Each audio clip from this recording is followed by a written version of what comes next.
ಹೊಸ ಟ್ರೀಟ್ಮೆಂಟ್ ಇದೆಯಲ್ವಾ, ಇದು ಲೇಸಿಕ್ ಅಂತ, ಅದನ್ನ ಮಾಡಿಸ್ಕೊಂಡ್ರೆ ಲೇಸರ್ ಅಲ್ಲೇ ಅಂತೆ ಅದು ಕಣ್ಣಿಗೆ ಪವರ್ ಅಂತ ಹೇಳ್ತಾರಲ್ಲ, ಇಷ್ಟು ಪವರ್ ಜಾಸ್ತಿ ಆಗಿದೆ ಅಂತೆಲ್ಲ ಹೇಳ್ತಾರಲ್ವಾ, ಅದು ಹೋಗ್ಬಿಡುತ್ತೆ, ಕನ್ನಡಕನೇ ರಿಮೂವ್ ಆಗ್ಬಿಡುತ್ತೆ, ಪರ್ಮನೆಂಟ್ ಟ್ರೀಟ್ಮೆಂಟ್ ಅಂತ ಚರ್ಚೆ ಆಯಿತು. One thing I can tell you in this world is, ಇದರಿಂದಾಗಿ ಕಂಪ್ಲೀಟ್ ಬ್ಲೈಂಡ್ನೆಸ್ ಯಾರೂ ಆಗಿಲ್ಲ. ಇದು ಹೇಗೆ, ಏನೆಲ್ಲ ಫ್ಯಾಕ್ಟರ್ ಡಿಸೈಡ್ ಮಾಡುತ್ತೆ ಇದು? ಅಂದರೆ ಏಜ್ ಫ್ಯಾಕ್ಟರ? 18 to 20 is what it is. Power stabilise ಆಗಿರಬೇಕು. ಓಕೆ. ಆಮೇಲೆ ಲಿಮಿಟ್ ಆಫ್ ಪವರ್ಸ್ ಹೇಳ್ತೀವಿ. ಯೂಶಲಾಗಿ -8ಗಿಂತ ಮೇಲಿದ್ದರೆ ದೆರ್ ಆರ್ ಡಿಫ್ರೆಂಟ್ ಆಪ್ಷನ್ಸು. ಕಣ್ಣು ಒಳಗಡೆ ಲೆನ್ಸ್ ಹಾಕ್ಬೋದು ಆ್ಯಂಡ್ ಡಿಫ್ರೆಂಟ್ ಆಪ್ಷನ್ಸ್ ಇರ್ತವೆ. ಈ ಸ್ಕ್ಯಾನ್ ಮಾಡಿದಾಗ ಕರೆಕ್ಟ್ ಗೊತ್ತಾಗುತ್ತೆ ಯಾವ ಥರ ಸರ್ಜರಿ ಮಾಡ್ಬೋದು ಅಂತ. ಕರೆಕ್ಟಾಗಿ ಕೇಳಿಸ್ಕೊಳ್ಳಿ ನಂಬರ್ನ. 55,000ಕ್ಕೂ ಅಧಿಕ ಕಣ್ಣಿನ ಶಸ್ತ್ರಚಿಕಿತ್ಸೆಗಳನ್ನು ಆಲ್ರೆಡಿ ಮಾಡಿದ್ದಾರೆ. ಪ್ರೆಸ್ಸಲ್ಲಿ ಬಂದು ಕೇಳ್ತಾ ಇದ್ರು, ರಾಜ್ಕುಮಾರ್ ಕಣ್ಣು ಯಾರಿಗೆ ಕೊಟ್ರಿ, ನಾವು ಮಾತಾಡಿಸ್ಬೋದು ಅಂತ. ಸರ್, ಆ ದಿನ 10 ಜನಕ್ಕೆ ಟ್ರಾನ್ಸ್ಪ್ಲಾಂಟ್ ಮಾಡಿದ್ವಿ, ಯಾರಿಗೆ ಬೇಕಾದ್ರೂ ಹೋಗಿರ್ಬೋದು. ಅನ್ನೋರು ಕೊಟ್ಟದ ಕಣ್ಣು ನನ್ನ ಮಗನೂ ಕೊಡಬೇಕು ಅಂತ ಅವ್ರ ಮಗುದ ಕಣ್ಣು ಕೊಟ್ಟು ಹೋದರು. So that is a huge impact. ಅಂದರೆ ಟಿಯರ್ಸ್ ಬಂದಾಗ ಬ್ರೈನಲ್ಲಿ ಡೋಪಮಿನ್ ರಿಲೀಸ್ ಆಗ್ತಿದೆ ಅಂತನಾ, ಅಥವಾ ಟಿಯರ್ಸಲ್ಲೇ ಡೋಪಮಿನ್ ಇದೆ. ಮಕ್ಕಳಲ್ಲಿ at least 1 hour of outdoor activities ಮಾಡಿದ್ರೆ ದ ಡೋಪಮಿನ್ ವಿಲ್ ಇನ್ಕ್ರೀಸ್. ಏನು ಮಾಡ್ತೀವಿ, ಕಣ್ಣು ಹೊರಗಡೆ ಭಾಗ ಹಾಕ್ತೀವಿ, ಅದು ಒಳಗಡೆ ಹೋಗುತ್ತೆ ಅಂತ. ಅದೇ ಥರ ಸನ್ಸ್ಕ್ರೀನು ಹೋಗುತ್ತೆ ಒಳಗಡೆ. ಓಕೆ. ಸನ್ಸ್ಕ್ರೀನ್ ಮಾಯಿಶ್ಚರೈಸರ್ ಹಾಕ್ಬೇಕಾದ್ರೂ ಕೂಡ ಕೇರ್ಫುಲ್ ಆಗಿ, ಬಹಳ ಕೇರ್ಫುಲ್ ಆಗಿರಬೇಕು. ಸನ್ನಿಂದ ಪ್ರೊಟೆಕ್ಟ್ ಮಾಡ್ಕೊಳ್ಳೋಕ್ಕೆ ಐ ಏರಿಯಾನ ಸನ್ಗ್ಲಾಸ್ ಹಾಕೋದು ಎಷ್ಟು ಹೆಲ್ಪ್ ಮಾಡುತ್ತೆ? Definitely sunglass is very important. Especially ಬೆಂಗಳೂರಲ್ಲಿ ಈ 3-4 months R very important months. ಕಣ್ಣಿನ ಬಗ್ಗೆ ತುಂಬ ಜನಕ್ಕೆ ಗೊತ್ತೇ ಇಲ್ದಿರೋ ಅಥವಾ ತುಂಬ ವಿಶಿಷ್ಟವಾಗಿರೋ ವಿಚಾರ ಯಾವ್ದು ಅನ್ಸುತ್ತೆ ನಿಮಗೆ ಟಾಪಲ್ಲಿ? So many things which is from the eye is blamed on multiple other organs.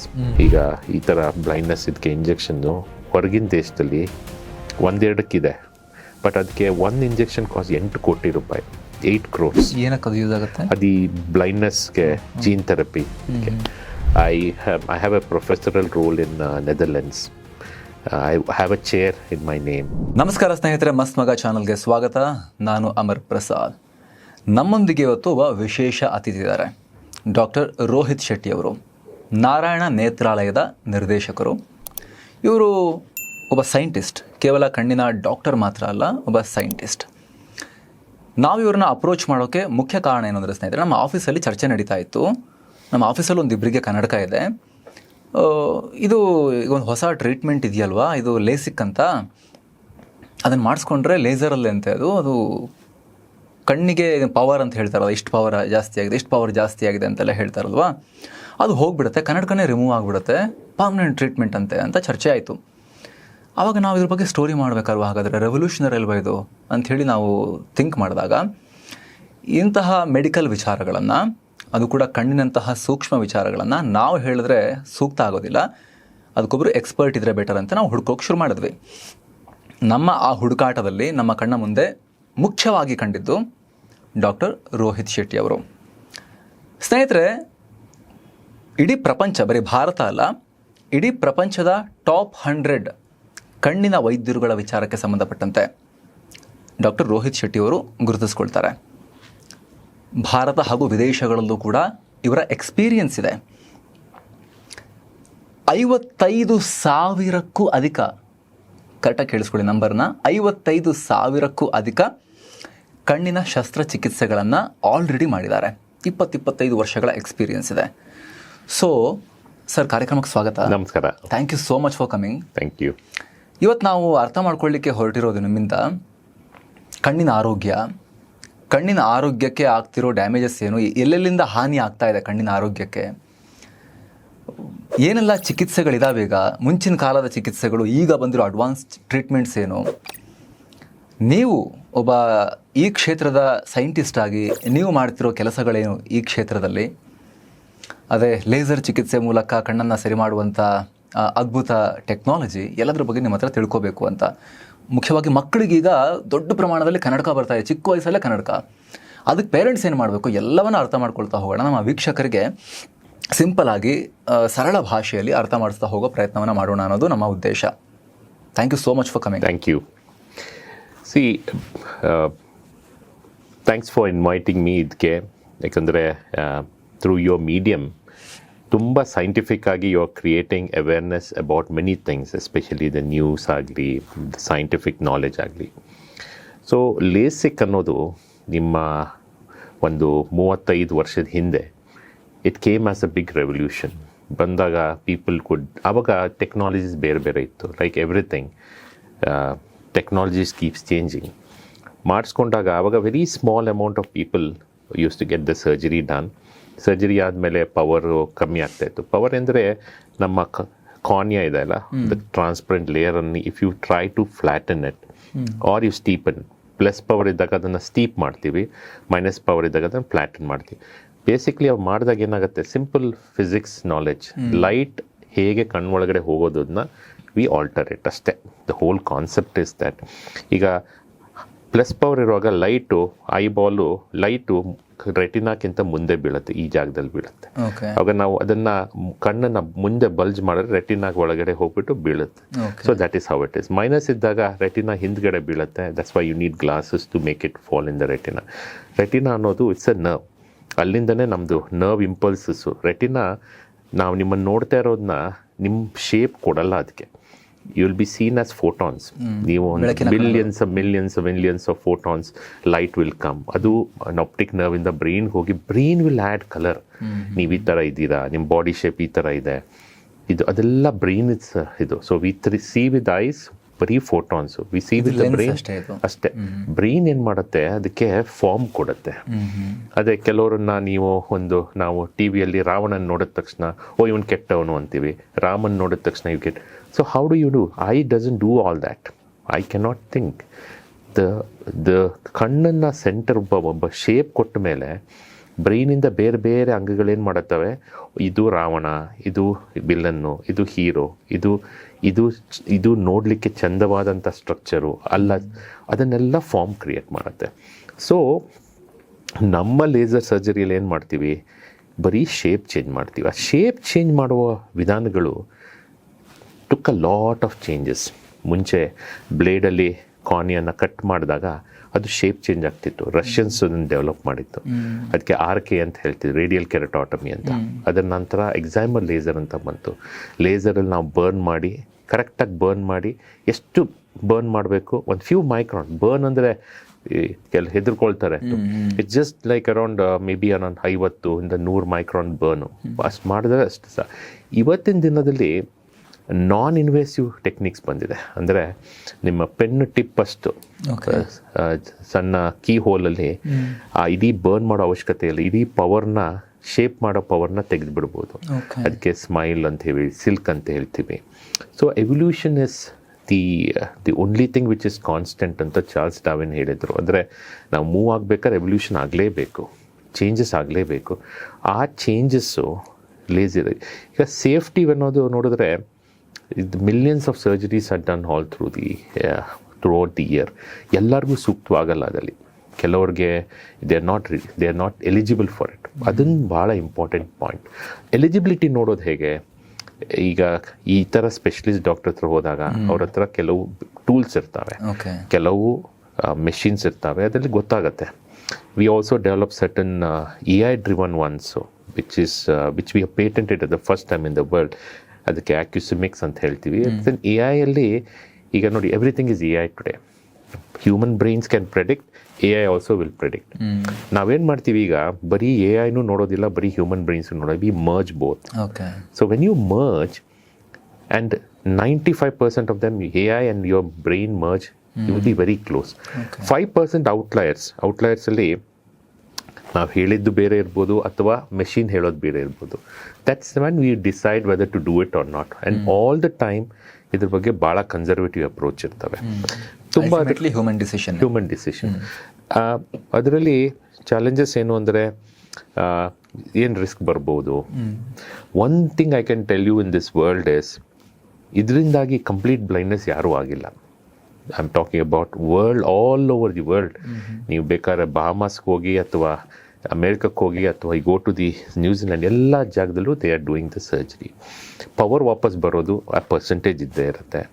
ಕೆಲವ್ರಿಗೆ ಸ್ಲೋ ರಿಕವರಿ ಇರ್ತವೆ, ಕೆಲವ್ರಿಗೆ ನೈಟ್ ವಿಷನ್ ಚಾಲೆಂಜಸ್ ಇರ್ಬೋದು. ಬಟ್ ಏನಂದರೆ, ಒನ್ ಗುಡ್ ಥಿಂಗ್ ಇಸ್, ಇವತ್ತು lot of this earlier complication, night vision ಚೆನ್ನಾಗಿರಲ್ಲ, glare ಇರುತ್ತೆ, ಹೇಲೋಸ್ ಆಗುತ್ತೆ, ಗೋಸ್ಟಿಂಗ್ಸ್ ಬರ್ತಾವೆ, ಅವೆಲ್ಲ ಇವತ್ತಿನ ಮೆಡಿಸಿನಲ್ಲಿ 99% ಹೋಗ್ಬಿಟ್ಟಿದೆ. ಬಟ್ ಪವರ್ ವಾಪಸ್ ಬರ್ಬೋದು. Nothing is perfect in life, because at the end of it, ನಾನು ಮೆಷಿನು ಎಲ್ಲ ಹ್ಯೂಮನ್ ಕ್ರಿಯೇಟೆಡ್ ಮಾಡಿರುವಂಥ ಇದು. ನಾವೆಲ್ಲ humans, nobody can give that magic. But once ನೀವು ಮಾಡಬೇಕಂತ ಯೋಚನೆ ಮಾಡಿದ್ಮೇಲೆ, go to a good place which offers all these factors, have a discussion, read the consent form. Consent ಅಂದರೆ ಭಾಳ ಇಂಪಾರ್ಟೆಂಟ್. ಇದರಲ್ಲಿ ಏನು ಆಗಬಹುದು ಅನ್ನೋದು ಮುಂಚೆನೇ ತಿಳ್ಕೊಂಡಿರಿ. ಆಮೇಲೆ ಅದು ಏನೇನು ಚಾಲೆಂಜಸ್ ಇರ್ತವೆ ಅಂತ ತುಂಬ ಡಾಕ್ಟರ್ ಹತ್ರ ಕೇಳಿ. ತುಂಬ ಏನಾದ್ರು ಚಾಲೆಂಜ್ ಇದೆಯಾ ನನ್ನ ಸರ್ಜರಿಯಲ್ಲಿ ಅಂದರೆ ಮಾಡಿಸ್ಬೇಡಿ. Because this is something which you can leave with it, you know. So I tell my patients, ನೀವು this is all I can do. But the certain things which is beyond human control ಮೀರಿ ಏನಾರು ಆದರೆ you have to, both of us have to take it up that ಇದು sort out ಮಾಡೋಣ ಅಂತ. But ಕಣ್ಣು blind ಆಗೋದು ಅಥವಾ ಕಣ್ಣು ಹೋಗೋದು ಆ ಥರ ಚಾಲೆಂಜಸ್ ಇದರಲ್ಲಿ ಇಲ್ಲ. ಇದು ಹೇಗೆ, ಏನೆಲ್ಲ ಫ್ಯಾಕ್ಟರ್ ಡಿಸೈಡ್ ಮಾಡುತ್ತೆ ಇದು? ಅಂದರೆ ಏಜ್ ಫ್ಯಾಕ್ಟರಾ? ಏಜು ಯೂಶಲಿ ಮೋರ್ ದೆನ್ 18 ಇರುತ್ತೆ. 18 to 20 is what it is. Power stabilise ಆಗಿರಬೇಕು. ಆಮೇಲೆ ಲಿಮಿಟ್ ಆಫ್ ಪವರ್ಸ್ ಹೇಳ್ತೀವಿ. ಯೂಶಲಾಗಿ -8 ಮೇಲಿದ್ದರೆ ದೆರ್ ಆರ್ ಡಿಫ್ರೆಂಟ್ ಆಪ್ಷನ್ಸು. ಕಣ್ಣು ಒಳಗಡೆ ಲೆನ್ಸ್ ಹಾಕ್ಬೋದು ಆ್ಯಂಡ್ ಡಿಫ್ರೆಂಟ್ ಆಪ್ಷನ್ಸ್ ಇರ್ತವೆ. ಈ ಸ್ಕ್ಯಾನ್ ಮಾಡಿದಾಗ ಕರೆಕ್ಟ್ ಗೊತ್ತಾಗುತ್ತೆ ಯಾವ ಥರ ಸರ್ಜರಿ ಮಾಡ್ಬೋದು ಅಂತ. ಈಗ ಗುಡ್ ಇನ್ಸ್ಟಿಟ್ಯೂಟ್ಸಲ್ಲಿ ದೇ ಹ್ಯಾವ್ ಮೆನಿ ಆಪ್ಷನ್ಸ್ ಇರ್ತವೆ. ಈಗ ಇದಿಲ್ದಿದ್ರೆ ಇದು ಮಾಡ್ಬೋದು, ಇದಿಲ್ಲದೆ ಇದು ಮಾಡ್ಬೋದು. It's like sometimes I tell that when you have many options the surgeons will decide. Sometimes ಏನು ಮಾಡ್ತಾರೆ ಪೀಪಲ್ಲು, ಇವತ್ತು it's a mindset of the generation. ಏನು ಅಂದರೆ ಟಿವಿಯಲ್ಲೋ ಅಥವಾ ಇನ್ನೊಂದು ಯಾರೋ ಒಬ್ಬ ಮಾಡಿಸ್ಕೊಂಡಿರ್ಬೋದು, ಅಥವಾ ಸಮ್ ಸೆಲೆಬ್ರಿಟಿ ಮಾಡಿಬಿಟ್ಟು I got this surgery done ಅಂತ. That doesn't mean that you will get ಎಲ್ಲರಿಗೂ ಸೂಟ್ ಆಗುತ್ತೆ ಅಂತ ಹೇಳೋಕ್ಕಾಗಲ್ಲ. ಇನ್ನೊಂದು ಕೆಲವು ಟೈಮು ನಮ್ಮ ಅಕ್ಕಂಗೆ ಮಾಡಿಸಿದ್ರಿ ಅದೇ ಸರ್ಜರಿ ನನಗೂ ಬೇಕು ಅಂತ ಬರ್ತಾರೆ. ಹೇಳ್ತಾರೆ ಅಕ್ಕ ಮತ್ತು ನಿಮ್ಮದು you are 2 different individuals. Sometimes I have to choose between them. ನಿಮ್ಗೆ ಅವ್ರಿಗೆ ಈ ಥರ ಮಾಡಿದ್ರಿ ಟೆಕ್ನಿಕ್ಕು, ನಿಮ್ಗೆ ಈ ಥರ ಒಂದು 7 to 10 ಟೈಪ್ ಆಫ್ ಟೆಕ್ನಿಕ್ಸ್ ಇರ್ತವೆ. So we have to choose based on your structure. ಏನೋ ಸಮ್ಟೈಮ್ಸ್ ಒಂದು ಸತಿ 2 ಸತಿ ಟ್ವಿನ್ಸ್ ಇರ್ಬೋದು. ಟ್ವಿನ್ಸಲ್ಲೇ ನಾವು ಬೇರೆ ಥರ ಡಿಸೈಡ್ ಮಾಡ್ತೀವಿ sir. So this is very important in today's context to understand. ಅದಕ್ಕೆ ರೈಟ್ ವರ್ಡ್ ಏನಂದರೆ customisation is very important. LASIK surgery ಅನ್ನೋದು it is correcting the power. What is unique today is customisation. Okay, 18 to 20 ಆಗಿರಬೇಕು, power stable ಆಗಿರಬೇಕು ಅಂತ ನೀವು ಹೇಳಿದ್ರಿ. Upper ಬ್ಯಾಂಡಲ್ಲಿ ಅಂದರೆ ಇಷ್ಟು ಏಜ್ ಆದಮೇಲೆ 70 ಆದಮೇಲೆ ಮಾಡೋಕ್ಕಾಗಲ್ಲ ಆ ಥರ ಏನಾರು ಇದೆಯಾ, ಅಥವಾ ಎನಿ ಏಜ್ ಮಾಡ್ಬೋದು ಅಪ್ಪರ್ ಏಜು. ಬಟ್ ಏನಂದರೆ ಆಫ್ಟರ್ 50, 55, 60 ನಂತರ ಕಣ್ಣು ಕ್ಯಾಟ್ರಾಕ್ಟ್ ಬರ್ಲಿಕ್ಕೆ ಶುರು ಆಗುತ್ತೆ. ಸೊ ಅದರಿಂದ V plan for cataract surgeries. ಆವಾಗ ಪರೆ ಸರ್ಜರಿ ಮಾಡ್ಬೋದು. ಆವಾಗ ಇದು ಮಾಡಿದ್ರೆ ಮತ್ತೆ ಸ್ವಲ್ಪ ಸಮಯದ ನಂತರ ಅದನ್ನು ರಿಪೀಟ್ ಮಾಡಬೇಕಾಗತ್ತೆ. So I think it's always better to do one and completely take care of it. Okay, ಈಗ ನೀವು ಹೇಳಿದ್ರಿ ವಾಪಸ್ ಬರೋ ಚಾನ್ಸಸ್ ಕೂಡ ಇರುತ್ತೆ ಅಂಥೇಳಿ. ವಾಟ್ ಇಸ್ ದ ಪಾಸಿಬಿಲಿಟಿ, ಅಂದರೆ ಎಷ್ಟು ಪರ್ಸೆಂಟೇಜ್ ಆಫ್ ಚಾನ್ಸಸ್ ಇರುತ್ತೆ ಮತ್ತು ಎಷ್ಟು ವರ್ಷಗಳಾದಮೇಲೆ? ಆವ್ರೇಜ್ ನಾನು ತಗೊಂಡ್ರೆ ನಮ್ಮಲ್ಲಿ ಒಂದು 4 to 6% ಚಾನ್ಸಸ್ ಇರುತ್ತೆ ಅಷ್ಟೇ. 95 to 94% ಬರೋದಿಲ್ಲ. 6% ಚಾನ್ಸಸ್ ಯಾರಿಗೆ ಬರುತ್ತೆ ಅಂತ ತುಂಬ ಕಷ್ಟ ಅದನ್ನು ಪ್ರಿಡಿಕ್ಟ್ ಮಾಡೋದು. ಅದು ಬಂದರೂ ಕೆಲವರಲ್ಲಿ ರೀಕರೆಕ್ಷನ್ ಮಾಡ್ಬೋದು, ಮತ್ತೆ ಮಾಡ್ಬೋದು, ಮತ್ತೆ ಪವರ್ ವಾಪಸ್. ಮತ್ತೆ ಪದೇ ಬರ್ತಾ ಇದ್ರೆ ಏನೂ ಮಾಡ್ಲಿಕ್ಕಾಗಲ್ಲ. ಅದು ಪದೇ ಬರೋರು ಮೇ ಬಿ 1 or 2% ಇರುತ್ತೆ.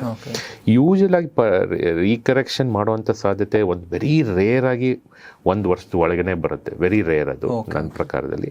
ಬಹಳ ಕಮ್ಮಿ. ನಾವು ಒಂದು ಇಫ್ ಯು ಸೇ ಅರೌಂಡ್ 7-8 ಸಾವಿರ ಸರ್ಜರೀಸ್ ವರ್ಷದಲ್ಲಿ ಮಾಡಿದ್ರೆ ಅದ್ರಲ್ಲಿ ಒಬ್ಬರೋ ಇಬ್ಬರಿಗೂ ನಾನು I have to do a recorrection. But ಇಲ್ಲದೇ ಇದ್ದರೆ it's can range between 3 to 12 years ರೇಂಜಲ್ಲಿ ಬರಬಹುದು ಟು ಸ್ಟೆಬಿಲಿಟಿ. ಸೊ ಬಟ್ ಅದು ಭಾಳ ಕಮ್ಮಿ. ಬಂದಾಗ BC ಅದಕ್ಕೆ ರೀಕರೆಕ್ಷನ್ ಬೇಕಾಗ್ಬೋದಾ, ಅಥವಾ ಕೆಲವ್ರು ಬೇಡ ಅಂತಾರೆ, ಮತ್ತಿರ್ಗ ಬಳಸೋದು ಬೇಡ, then they go back to glasses or contact lenses. ಇನ್ನು ಕೆಲವ್ರದ್ದು ಇರುತ್ತೆ, ಅಂದರೆ ತೆಳುವು ಕನ್ನಡಕ ಇದೆ, ಇನ್ನು ಕೆಲವು ದಪ್ಪ ಕನ್ನಡಕ ಇದೆ ಅಂತೆಲ್ಲ ಇರುತ್ತೆ. ಸೊ ಅದೇನು ಮ್ಯಾಟ್ರ್ ಆಗಲ್ಲ, ಎಷ್ಟೇ ದಪ್ಪ ಕನ್ನಡಕ ಇದ್ರೂ ಮಾಡ್ಬೋದು. But techniques will change. ನಾವು ಯಾವ ಥರ ಮಾಡ್ತೀವಿ ಅನ್ನೋದು ಚೇಂಜ್ ಆಗುತ್ತೆ. ನಾವು ಲೇಸಿಕ್ಕೆ ಮಾಡ್ತೀವ, ಸಿಲ್ಕ್ ಮಾಡ್ತೀವಿ, ಸ್ಮೈಲ್ ಮಾಡ್ತೀವ, ಒಳಗಡೆ ಲೆನ್ಸ್ ಹಾಕ್ತೀವ. ಅದಕ್ಕೆ ಕರೆಕ್ಟಾಗಿರೋ ಜಾಗಕ್ಕೆ ಹೋದಾಗ they give you all the options. Because these are all very important decisions of life. ಇದನ್ನು ನಾವು ಡಿಸಿಷನ್ಸ್ನ ಭಾಳ ಯೋಚನೆ ಮಾಡಿ ತಗೊಳ್ಬೇಕು. ಸೊ ಅದಕ್ಕೆ when you go to the right places, ಈಗ ಲೈಕ್ ಎನಿಥಿಂಗ್, ಲೈಕ್ ನಾವು ರೆಸ್ಟೋರೆಂಟ್ಗೆ ಹೋದಾಗ ಏನು ಮಾಡ್ತೀವಿ, ಅಲ್ಲಿದ್ದ ರೇಟಿಂಗ್ ನೋಡ್ತೀವಿ, ಅಲ್ಲಿನ ಜನರು ನೋಡ್ತೀವಿ, ಅಲ್ಲಿ ಹೇಗಿದೆ ನೋಡ್ತೀವಿ. ಸೊ ಈ ಥರ ವಿಚಾರದಲ್ಲಿ ಹೋದಾಗ you look for who is a good person, ಅವ್ರು ಮಾಡಿದಾರಾ, ಎಕ್ಸ್ಪೀರಿಯನ್ಸ್ ಇದೆಯಾ, ಟೆಕ್ನಿಕ್ಸ್ ಇದೆಯಾ, ಟೆಕ್ನಾಲಜೀಸ್ ಇದೆಯಾ ಅನ್ನೋದು ನೋಡಬೇಕಾಗತ್ತೆ. ಆವಾಗ ಏನಾಗ್ತೀವಿ, then you get the right things. This is what I tell my patients also. ಕಣ್ಣು ಒಂದು ವಂಡರ್ಫುಲ್ ಥಿಂಗ್, ಒಂದು ಆರ್ಗನ್ ನಮ್ಮ ಬಾಡಿಯಲ್ಲಿ. ನಾವು ಅದಿಲ್ಲ ಅಂತ ಹೇಳಿದ್ರೆ ಎಲ್ಲವೂ ಬ್ಲ್ಯಾಂಕ್ ಅಲ್ವಾ. ಲೈಫೇ ನಮಗೆ ಒಂಥರ ಡಾರ್ಕ್ ಆಗುತ್ತೆ. ಏನೇ ಜಿಮ್ಗೆ ಹೋಗೋದು, ವರ್ಕೌಟ್ ಮಾಡ್ಬೋದು, ಮಸಲ್ ಬರ್ಸ್ಕೋಬೋದು, ಅದನ್ನು ನೋಡೋಕ್ಕಾಗಿಲ್ಲ ಅಂತ ಹೇಳಿದ್ರೆ ನಾವು ಹೇಗಿದ್ದೀವಿ ಅಂಥೇಳಿ. ಪ್ರತಿಯೊಂದರಲ್ಲೂ ನಾವು ಒಂದು ಕಾರಲ್ಲೂ ಒಂದು ಬೈಕಲ್ಲೂ ಕೂಡ ಅದರದ್ದು ಶೇಪು, ಅದರದ್ದು ಡಿಸೈನ್ ಅಂತ, ದೇರ್ ಇಸ್ ನೋ ಡಿಸೈನ್ ಅಲ್ವಾ. ಆ ರೀತಿ ಆಗಿಬಿಡುತ್ತಲ್ವಾ. ಸೊ ಇದ್ರ ಬಗ್ಗೆ ಬಟ್ ಅಷ್ಟೊಂದು ಜನ ಮಹತ್ವ ಕೊಡ್ತಿದ್ದಾರೆ ಅಂತ ಅನ್ಸಲ್ಲ. ತುಂಬ ಏನಾದ್ರು ಪ್ರಾಬ್ಲಮ್ ಆಯಿತು ಅಂದರೆ ಮಾತ್ರ, ಇನ್ನೇನು ಮಸ್ಕಾಯಿತು ಕಾಣಿಸ್ತಿಲ್ಲ ಅಂದಾಗ ಮಾತ್ರ ಹೋಗ್ತಾರೆ, ಅಥವಾ ಉರಿ ಶುರುವಾಯಿತು ಅಂದರೆ ಮಾತ್ರ ಹೋಗ್ತಾರೆ. ಬಿಟ್ಟರೆ ಜನರಲ್ ಅವೇರ್ನೆಸ್ ನಾವು ಅಥವಾ ಕೇರ್ ಕಣ್ಣಿನ ಬಗ್ಗೆ ನಾವು ತುಂಬ ಕಮ್ಮಿ ನೋಡ್ತೀವಿ. ಯಾಕೆ ಈ ಮೈಂಡ್ಸೆಟ್ ಯಾಕಿದೆ ಅಂತ? ಸಿ, ಇವತ್ತಿನ ದಿನ ಜನ್ರೇಷನಲ್ಲಿ ಅಥವಾ ವರ್ಲ್ಡಲ್ಲಿ ಎಲ್ಲರಿಗೂ, not depending on the age, ಏನಾಗಿದೆ ಅಂದರೆ ಅಂಟಿಲ್ ಅನ್ಲೆಸ್ ಪ್ರಾಬ್ಲಮ್ ಕಮ್ಸ್ ನಾವು will not go to any specialist. But same thing, ಈಗ ನಿಮ್ಮ ಕಾರ್ ಸರ್ವಿಸ್ ಆಗಲಿ ಇದ್ದಿದ್ರೆ ಆ ದಿನ ಹೋಗಲೇಬೇಕು. It's a fixed. ಇಲ್ಲದ್ರೆ ಅವ್ರು ಫೋನ್ ಮಾಡ್ತಾರೆ ಅಥವಾ ನಿಮ್ಗೆ ಅಲರ್ಟ್ ಬರುತ್ತೆ. But we don't take care of body. Is also like a machine. It's working continuously. It needs rest. ಈಗ lot of new age challenges ಬಂದಿದೆ. So for example, recently I published a research work. Ladies eyeliners ಹಾಕ್ತಾರೆ, eye makeup ಹಾಕ್ತಾರೆ. And today's it's been there for even if you go back to pyramids, Egyptian pyramids, 5,000 ವರ್ಷದ ಹಿಂದೆ they were using those cosmetics in pyramids. Like they were written in the books as a health reason. So we looked at today's context in rooms like this, ACLE, and at the end of the day they just remove it with whatever tissue and sleep. We did a research which we published in Indian Journal of Ophthalmology. What happens is eyeline makeup, especially for long hours, more than 6 hours in an environment like this, changes the immunology of the eye. ಹೊರಗಡೆ ಇರುವ immunology change ಆಗದೆ ಏನಾಗುತ್ತೆ, your eyes are always under stress, the cells are under stress. And what we told them was, when you remove the makeup, use medicated lid wipes. Like ಇವಾಗ coconut oil, aloe vera oil ಜೊತೆ medicated ಬರ್ತವೆ. Why is it important is, today you will not have a problem. ಇನ್ನೊಂದು 5 ವರ್ಷದ ನಂತರ they will not be able to face bright light, ಇರಿಟೇಷನ್ನು. See, one more thing, important thing is, ನೀವು ಕಣ್ಣು tired ಆದಾಗ ಏನಾಗುತ್ತೆ, you want to sleep. Why? It's a brain telling you that your body is tired, and when the body is tired, the eye also tells you I want to sleep. So eye becomes a very different organ of a switch on, switch off. And when you don't take care of it, the brain switches off. Iga being irritant in the office, some people come and tell me, ಈ dry ಇಂದ ನನ್ನ personal psychosocial life ಹಾಳಾಗ್ಬಿಟ್ಟಿದೆ. ಯಾಕೆ? I am very irritant. I become very irritated all the time. I am not focusing all the time.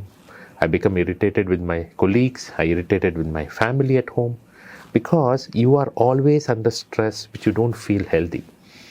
ಸರಿ ಇಲ್ಲ ಅಂತ.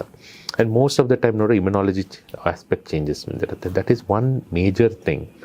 Second is, ನಮ್ಮ vitamin D is terribly low. And we did work more than on the 22 papers we published last 20 years. And the vitamin D is an important factor for health. ಎಲ್ಲ ಕಡೆನೂ ಬೇಕು vitamin D. Covid ಟೈಮಲ್ಲಿ ನೋಡಿದಾಗ there was an important paper. Vitamin D low ಇದ್ದವರು lost life. Vitamin D is immunomodulator. It gives you that surge, a well-being surge, and neurotransmitters help ಮಾಡುತ್ತೆ. So ಏನಾಗುತ್ತೆ, low vitamin D ಇದ್ದಾಗ it impacts the eye also, and eye becomes chronically red, dryness irutte, and you are always tired, dark circles suragutte, and puffiness, so adu idu ella suragutte. But everybody says vitamin D low ide, summe ಮಾತ್ರೆ ತಗೊಳ್ತಾ ಇರ್ತಾರೆ, absorb ಆಗಲ್ಲ ಅದು, ಸರಿ. So it is important to take care of it. ಮೂರನೇ aspect, ನಾನು ನಿಮ್ಮ ಮುಂಚೆ ಹೇಳಿದಾಗೆ, ಈ ನಾವು ನಾನು ಸ್ಕೂಲಲ್ಲಿದ್ದಾಗ ಒಬ್ಬರು ಇಬ್ಬರು ಗ್ಲಾಸ್ ಹಾಕ್ತಾಯಿದ್ರು. ಅವನ್ನ ಸೋಡಾ ಗ್ಲಾಸು ಅದು ಇದು ಅಂತ ದೇವ್ರು ಆಲ್ವೇಸ್ ಹೇಳ್ಸೋದಿತ್ತು ಅವಾಗ. ಬುಲ್ಲಿ ಮಾಡ್ತಾ ಇದ್ವಿ. ಇವತ್ತು ಸ್ಕೂಲ್ಗೆ ಹೋದ್ರೆ ಒಬ್ಬರು ಇಬ್ಬರು ಗ್ಲಾಸ್ ಹಾಕಲ್ಲ, ಇವನು ಪೆದ್ದ, ಇವನು ಓದಲ್ಲ, ಇವನ್ಗೆ ಅದಕ್ಕೆ ಗ್ಲಾಸ್ ಬೇಡ ಅಂತ ಒಂದು ಕಾನ್ಸೆಪ್ಟ್ ಇದೆ. ಇಮ್ಯಾಜಿನ್ 3 to 4 decades ಅಲ್ಲಿ ಹೇಗೆ ಚೇಂಜ್ ಆಯಿತು. ಅಂದರೆ ಅದೇ ತುಂಬ ಪೇರೆಂಟ್ಸು ಈಗಿನ ಮಕ್ಳಿಗೆ ತುಂಬ ಓದಕ್ಕಿದೆ ಅದಕ್ಕೆ ಕನ್ನಡಕ ಬರ್ತಾ ಇದೆ ಅಂತ, ಅದು ಅವ್ರು ಮಾಡ್ತಿರೋ ಮಿಸ್ಟೇಕ್ಸ್ ಗೊತ್ತಾಗ್ತಿಲ್ಲ. ಆ್ಯಂಡ್ ಏನಾಗಿದೆ, ನಾವು ಎವಲ್ಯೂಷನ್ ತಗೊಂಡ್ರೆ ನಾವು I am talking about the time and human beings from ನಾವು ಕೇವ್ ಲೈಫಿಂದ ತಗೊಂಡು ಆಮೇಲೆ then we came to this stage when we were hunting, hunter gatherers ಆಯಿತು, ಹೋಮೋಸೆಪಿಯನ್ಸ್ ಆಯಿತು. ನಾವು ನಮ್ಮದು ಕಣ್ಣು was very beautifully adapted for night vision. ಯಾಕಂದರೆ ನೈಟಲ್ಲಿ we use to have the animals coming in threats ಇಟ್ಟು. ಅದೇನಾಯಿತು, ಆ ಥ್ರೆಟ್ಟು ಕಮ್ಮಿ ಆಗ್ತಾ ಏನಾಯಿತು, our humans adapted to night vision started getting lesser and lesser. We've adapted more to the light and other things. It's an adaptation. ಇವಾಗ ಏನಾಯಿತು, last ಒಂದು 4 decades ಅಲ್ಲಿ our eyes were never adapted to pixels. We are now adapting to pixels adaptation, blue light adaptation, screens. ಏನಾಯಿತು, our eyeball started behaving differently. ಅದರಲ್ಲಿ one of our research again it's publish ಆಯ್ತಿದ್ದು, it's called dopamine ಅಂತ ಹೇಳ್ತೀವಿ. ಡೋಪಮಿನ್ನು serotonin ಬಗ್ಗೆ, neurotransmitters ಬಗ್ಗೆ ಕೇಳಿರ್ಬೋದು. Dopamine ಏನು ಮಾಡುತ್ತೆ ನಮ್ಮ ಬಾಡಿಯಲ್ಲಿ ಆ್ಯಸ್ ಎ ನ್ಯೂರೋ ಟ್ರಾನ್ಸ್ಮಿಟರ್ಸ್, ಈ ರೇಸ್ಗಿಂತ ಮುಂಚೆ ದಟ್ ಸರ್ಜ್ ಬರುತ್ತಲ್ಲ, ಅಥವಾ ಎಲ್ಲೋ ಒಂದು ಟ್ರಿಪ್ಗೆ ಹೋಗೋಕ್ಕಿಂತ ಮುಂಚೆ ಸರ್ಜ್, ಹೋಗ್ತಾ ಇದ್ದೀನಿ, ದ್ಯಾಟ್ ಈಸ್ ಡೋಪಮಿನ್. ಅದೇನು ಮಾಡುತ್ತೆ ಬಾಡಿಯಲ್ಲಿ, it gives you that fire. The word fire is dopamine. It gives a fire to rush. ಅವಾರ್ಡ್ಗೋ ಅಥವಾ ಒಂದು ಇದಕ್ಕೆ ಅಥವಾ ಏನಾದ್ರು ನಾನು ಸಾಧಿಸಬೇಕು ಅನ್ನೋದು. But what keeps you on that level, ಅದು ಸರ್ಜ್ ಆಗಿದ ತಕ್ಷಣ ಡೋಪಮಿನ್ ಕೆಳಗೆ ಬಂದುಬಿಡುತ್ತೆ. ದಟ್ ಸರ್ಜ್ ಇರುತ್ತಲ್ಲ ಕಾನ್ಸ್ಟೆಂಟ್ಲಿ. ಅದಕ್ಕೆ ಈ ಅಥ್ಲೀಟ್ಸ್ ಇರ್ತಾರೆ, ದ ಫ್ಯಾಂಟಾಸ್ಟಿಕ್ ಅಚೀವರ್ಸ್. ಈಗ ನೀವು ದ ಟಾಪ್ ಮೈಕಲ್ ಜಾರ್ಡನ್ ಇರ್ಬೋದು ಅಥವಾ ರೇಸರ್ಸ್ ಇರ್ಬೋದು, they have serotonin which keeps them think. Dopamine ಹಿಡಿಯೋತಿರೋಕ್ಕಾಗಲ್ಲ. That is what the neurotransmitters do. But ನಾವೇನು ಮಾಡಿದ್ವಿ, ನ್ಯೂರೋ ಈಗ ಯಾಕೆ ಇಷ್ಟು ಮಯೋಪಿಯಾ ಇನ್ಕ್ರೀಸ್ ಆಗ್ತಾ ಇದೆ, what is giving them thing. Then we did the study. Then ನಮ್ಮ ಟಿಯರ್ಸಿಂದ we were able to take dopamine. It's one of the first time tears-inda. Then tears-inda dopamine ತೆಗೆದಾಗ we know that tears-inda dopamine ಏನೋ ಬರ್ತಾ ಇದೆ. ಅಂದ್ರೆ ಟೀಯರ್ಸ್ ಬಂದಾಗ brain ಅಲ್ಲಿ dopamine release ಆಗ್ತಿದೆ ಅಂತನಾ, ಅಥವಾ ಟೀಯರ್ಸ್ ಅಲ್ಲೇ ಡೋಪಮಿನ್ ಇದೆ. Then we said, ಈಗ ಒಂದು creator, whether it's God or anything what you call, has never given anything without a reason. ಯಾಕೆ ಡೋಪಮಿನ್ ಬಂತು ಟೀಯರ್ಸ್-ಇಂದ ಅನ್ನೋದು we started finding. Then we found that ನಮ್ಮ ಕಾರ್ನಿಯಾ ಮತ್ತು ಐಯಲ್ಲಿ ಡೋಪಮಿನ್ ರಿಸೆಪ್ಟರ್ ಅಂತ ಇರುತ್ತೆ. ರಿಸೆಪ್ಟರ್ ಅಂದರೆ ಏನು ಅಂದರೆ ಒಂದು ಲಾಕ್. ಅದು ಡೋಪಮಿನ್ ಹೋಗ್ಬಿಟ್ಟು ಅದಕ್ಕೆ ಸೇರಿದ್ರೇ ಅದು ಲಾಕ್ ಆ್ಯಂಡ್ ಕೀ ಅಂತ ಫಂಕ್ಷನ್ ವರ್ಕ್ ಆಗೋದು. ದೆನ್ ಈ ಮಕ್ಕಳಲ್ಲಿ when the dopamine was getting lower, it was impacting the minus power ಜಾಸ್ತಿ ಆಗ್ತಾ ಹೋಗ್ತಾ ಇತ್ತು. So that means dopamine became A very strong indicator of myopia. So when you started looking at the dopamine receptors, then we started seeing it gain ಮಾಡ್ಬೋದು, what are the things we can do ಅಂತ we started planning. So ಇದರಲ್ಲಿ one important thing what we started looking at is, ಮಕ್ಕಳಲ್ಲಿ at least 1 hour of outdoor activities ಮಾಡಿದ್ರೆ the dopamine will increase. So dopamine increase ಆಗಬೇಕಾದ್ರೆ there has to be some physical activity in the sunlight. So see how it is connected. Sunlight, exercise, ಇದು ಅದಕ್ಕೆ ನಾವು ಮುಂಚೆ ಸ್ಕೂಲಲ್ಲಿದ್ದಾಗ 1 hour ಬೆಳಗ್ಗೆ ಇದು assembly ಅಂತ ಮಾಡ್ತಾಯಿದ್ರು. ನಾವೆಲ್ಲ ಇದ್ದಾಗ ಆ ಬಿಸಿಲು ಎಕ್ಸಾಕ್ಟ್ ಅಟ್ 8:30, 9 o'clock ಬಿಸಿಲು has the highest level of vitamin D. ಕೈ ಮುಗಿದು ಪ್ರೇಯರ್ ಹೇಳ್ತಾ ಇದ್ವಿ. See, somebody in the past had already assumed certain things will help you. By the time you come in, your already synthesis is done. So, dopamine agli, ನಿಮ್ಮ eyeliner makeup and how you remove agli, the role of inflammation, andre now diet related inflammation agli, these things are not paid attention at all. For example, now gut ನಾವು ತಿನ್ನೋವಂಥ ಊಟ, ನಮ್ಮ changing the gut bacteria. Gut bacteria ಎರಡು things ಮಾಡುತ್ತೆ. ಒಂದು, ನಿಮ್ಮ digestion help ಮಾಡುತ್ತೆ. But ಇನ್ನೊಂದು important thing we have completely not focused on. ಈಗ gut bacteria also is involved in your thinking. ಅದಕ್ಕೆ ನಮ್ಮ ಇಂಗ್ಲೀಷಲ್ಲಿ ಒಂದು ವರ್ಡ್ ಹೇಳ್ತಾರೆ, I have a gut feel ಅಂತಾರೆ. ಹೌದು. ಗಟ್ ಫೀಲ್ ಅಂದರೆ ಏನು? That means your bacteria from your gut ಇದೆಯಲ್ಲ, ಅದು ಥಿಂಕ್ ಮಾಡ್ತಾ ಇದೆ ನಿನ್ನ ಪರವಾಗಿ. ಅದು ಯಾಕೆ ಸೈಂಟಿಫಿಕ್ಲಿ ಯಾಕೆ ಆಗುತ್ತೆ, and how does it affect your eye and brain? ಈ gut bacteria, healthy gut bacteria ಡೋಪೋಮಿನ್ನು, ಸೆರೆಟೋನಿನ್ನು, ಎಸಿಟೈಲ್ಕೋನಿನ್ನು, ಗಾಬಾ ಇವನ್ನೆಲ್ಲ ಪ್ರೊಡ್ಯೂಸ್ ಮಾಡುತ್ತೆ. ಅದೇನು ಪ್ರೊಡ್ಯೂಸ್ ಮಾಡಿದ್ಯಾ, ಏನು ಮಾಡುತ್ತೆ, ಅದು it will help in your own local thing. But ಅದಕ್ಕೆ ಅಲ್ಲಿಂದ ಒಂದು ಎಂಟ್ರಿಕ್ ನರ್ವಸ್ ಸಿಸ್ಟಮ್ ಅಂತ ಇದೆ, vagus nerve. Vagus nerve is directly connected from the gut to the brain, and it goes to the brain and it enters all the receptors which makes you to feel good. ಈಗ ಕೆಲವು time ನಮ್ಗೆ ಹೊಟ್ಟೆ digestion ಸರಿ ಇಲ್ದಿದ್ದಾಗ ನಮ್ಮ ಮನಸ್ಸು ಸರಿ ಇರೋದಿಲ್ಲ. we feel irritated, we think. Same thing, why is it necessary ಅಂದರೆ it maintains the immune status of your body. ಈಗ one of the latest advancement in psychiatry and neurobiology is understanding gut for dementia. Age dementia ಆಗುತ್ತೆ, Parkinson ಆಗುತ್ತೆ, Alzheimer's ಆಗುತ್ತೆ, and these related, and schizophrenia, psychiatric disease ಇದ್ದಾಗ gut understand ಮಾಡ್ತಾರೆ. Imagine how much it's change. I am very happy because ನಮ್ಮ 10,000 ವರ್ಷದ Ayurveda about healing is all about gut. Okay. ಇವತ್ತು ನೀವು old Ayurveda ಕಾನ್ಸೆಪ್ಟ್ಸ್ಗೆ ಹೋದರೆ ದೇ ವಿಲ್ ಸೇ ಅಬೌಟ್ ನೀವು ಗಟ್ಟನ್ನು heal ಮಾಡಿ ಬಾಡಿ ಹೀಲ್ ಆಗುತ್ತೆ, ನೀವು ತಗೊಳ್ಳೋ ಊಟ ಪದಾರ್ಥಗಳನ್ನು ಹೀಲ್ ಮಾಡಿ ಬಾಡಿ ಹೀಲ್ ಆಗುತ್ತೆ. They was no medicines. ಅಥವಾ 2 ದಿನ ಫಾಸ್ಟಿಂಗ್ ಯಾಕೆ ಮಾಡ್ತಾಯಿದ್ರು ಅಂದರೆ fasting changes the gut microbiome and autophagy ಅಂತ ಹೇಳ್ತೀವಿ scientifically, that changes. So these things are not just about health of your eye are things, it makes your psychosocial better. ಈಗ when you take healthy food, fiber related food, because fiber related food makes them to produce more healthy gut bacteria, probiotics. If ತಗೊಂಡ್ರೆ it gives you not just your gut. ನಮ್ಮ concept ಏನು ಅಂದರೆ ನಾ healthy ತಗೊಂಡ್ರೆ my digestion will be good. It is actually only 50% of it. Other 50% is it produces your energy driving neurotransmitters. ನಿಮಗೆ ಬೆಳಗ್ಗೆ ನಿಮ್ಮ ಡ್ರೈವೇ ಇಲ್ಲದೆ ಇದ್ದರೆ that means you don't have dopamine, you don't have serotonin. ಹೇಗೆ ಡೈರೆಕ್ಟ್ಲಿ ಕನೆಕ್ಟ್ ಆಗುತ್ತೆ? See what happens is long dryness ಇರ್ಬೋದು, ಅಥವಾ stress on the eyes, retinal stress, and the health of the whole health of seeing is driven by this.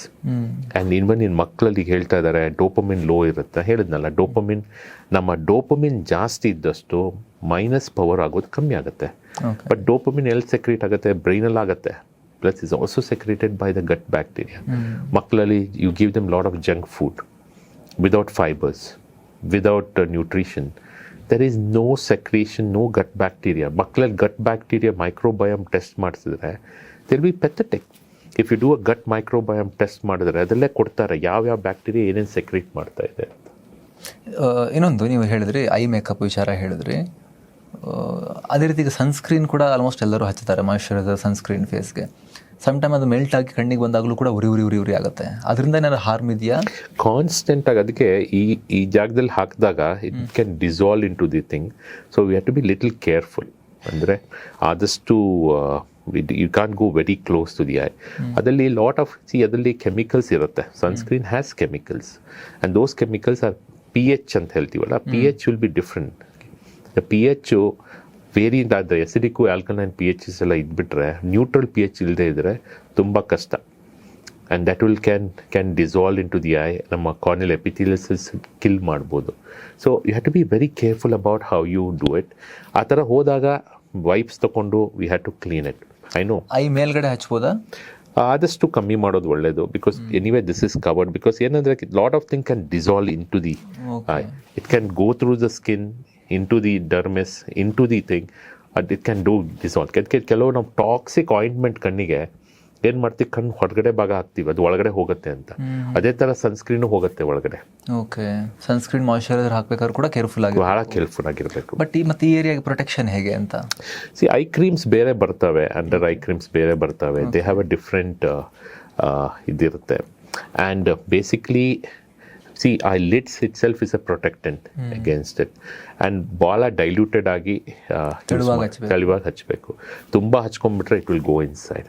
ಮಕ್ಕಳ ವಿಚಾರಕ್ಕೆ ಬಂದಾಗ ಇನ್ನೂ ಸ್ವಲ್ಪ ಡೀಪಾಗಿ ಎಕ್ಸ್ಪ್ಲೋರ್ ಮಾಡಬೇಕು ಅಂತ ಹೇಳಿದ್ರೆ, ನಾಟ್ ಓನ್ಲಿ ಜಂಕ್ ಡೋಪಮಿನ್ಗೆ ಈಗಿನ ಮಕ್ಕಳಿಗೆ, ಈಗಿನ ಪೇರೆಂಟ್ಸ್ ಏನು ಮಾಡ್ತಿದ್ದಾರೆ ಅಂದರೆ ಫೋನ್ ಕೊಟ್ಬಿಡ್ತಾರೆ, ಇಲ್ಲ ಟಿ ವಿ ಕೊಟ್ಬಿಡ್ತಾರೆ. ಅದರಲ್ಲೂ ಕೂಡ ಈಗ ಮಕ್ಕಳು ಶಾರ್ಟ್ಸಿಗೆ, ತುಂಬ ರೀಲ್ಸ್ಗೆ ಆ್ಯಂಡ್ ಶಾರ್ಟ್ಸ್ಗೆ ಅಡಿಕ್ಟ್ ಆಗಿಬಿಟ್ಟಿದ್ದಾರೆ. ಆ ಶಾರ್ಟ್ಸ್ ಕೂಡ ಚಿಕ್ಕದು, ಹೆಸರೇ ಹೇಳ್ತಾ ಇದೆ ಅದು ಚಿಕ್ಕದು ಅಂತ, ಅದನ್ನು ಫುಲ್ ನೋಡ್ತಾ ಇಲ್ಲ ಅವರು. ಈಗ ಮಾಡ್ತಾ ಇರ್ತಾರೆ, ಹಿಂಗೆ ಕೂತ್ಕೊಂಡು ಈಗ ಮಾಡ್ತಾ ಇರ್ತಾರೆ. ಇದರಿಂದ ನಾಟ್ ಓನ್ಲಿ ಮೆಂಟಲ್, ಅದನ್ನು ನೋಡ್ತಾ ಇರುವಂಥ ಕಣ್ಣಿನ ಮೇಲೂ ಕೂಡ ಓವರಾಲ್ ಸ್ಕ್ರೀನ್ ಟೈಮಿಂದ ಮಕ್ಕಳಿಗೆ ಹೇಗೆ ಇಂಪ್ಯಾಕ್ಟ್ ಆಗ್ತಿದೆ? For example, I am seeing a reel and I am just screening. So what I am doing is, my ಐಸಲ್ಲಿ every time there is a mechanism when I'm seeing something near, it has to defocus. ಅದಕ್ಕೆ ಏನು ಹೇಳ್ತದೆ, hole accommodative ಕಾನ್ವರ್ಜೆನ್ಸ್ complex ಅಂತ ಹೇಳ್ತೀವಿ. Accommodation ಅಂದರೆ focusing ಇತ್ತು, ಕಾನ್ವರ್ಜೆನ್ಸ್ ಅಂದರೆ muscles ಹತ್ರ ಬರಬೇಕು. ಈ ಕಡೆ ಕಾರ್ಡಿನಲ್ ಮಸಲ್ಸ್ ಇರ್ತಾವೆ ನಮ್ಮದು, ಅದೇನು ಮಾಡುತ್ತೆ, ನಮ್ಮ ಕಣ್ಣನ್ನು ಹತ್ರ ಹೀಗೆ ತರುತ್ತೆ, and then the people will focus. So it's a very, very dynamic process. Okay. And it keeps constantly happening. But ನಮ್ದೇನು ಮಾಡ್ತೀವಿ, ಇಡೀ ಹೊತ್ತು ನಾವು ಸ್ಕ್ರೋಲ್ ನೋಡ್ತಾ ಇದ್ರೆ, every time the muscle is going into this contracture all the time. We call it as, a lot of kids come to us with accommodative spasm ಅಂತ ಹೇಳ್ತೀವಿ. ಅಂದರೆ they go into a state of contraction. ನೀವು ಇಡೀ ಹೊತ್ತು exercise ಮಾಡಿದ್ರೆ some point of them muscle goes into ಹಿಡ್ಕೊಳ್ಳುತ್ತಲ್ಲ. ಕಣ್ಣು ಹಿಡ್ಕೊಂಡಾಗ ಏನಾಗುತ್ತೆ, ಇದನ್ನ ದೂರ ನೋಡಿದ್ರೆ ಎಲ್ಲ ಡಬಲ್ ಕಾಣಿಸುತ್ತೆ. ಅವಾಗ ಎಲ್ಲೋ ಕೂತಿರ್ತಾನೆ ಹುಡುಗ, ಬೋರ್ಡ್ ನೋಡ್ತಿರ್ತಾನೆ, ಅವ್ನು ಸರಿ he is not able to focus. But ಅವನನ್ನು ನೀವು ನಮ್ಮ ಕಣ್ಣು ಎಕ್ಸಾಮಿನೇಷನ್ ಕರ್ಕೊಂಡ್ಬಂದರೆ ಆ ಬೋರ್ಡ್ ಓದ ಎಲ್ಲ ಓದ್ತಾನೆ ಅವನು, ಲಾಸ್ಟ್ ಲೈನ್ ಓದ್ಬಿಡ್ತಾನೆ, CTEF ಅಂತ ಓದ್ಬಿಡ್ತಾನೆ.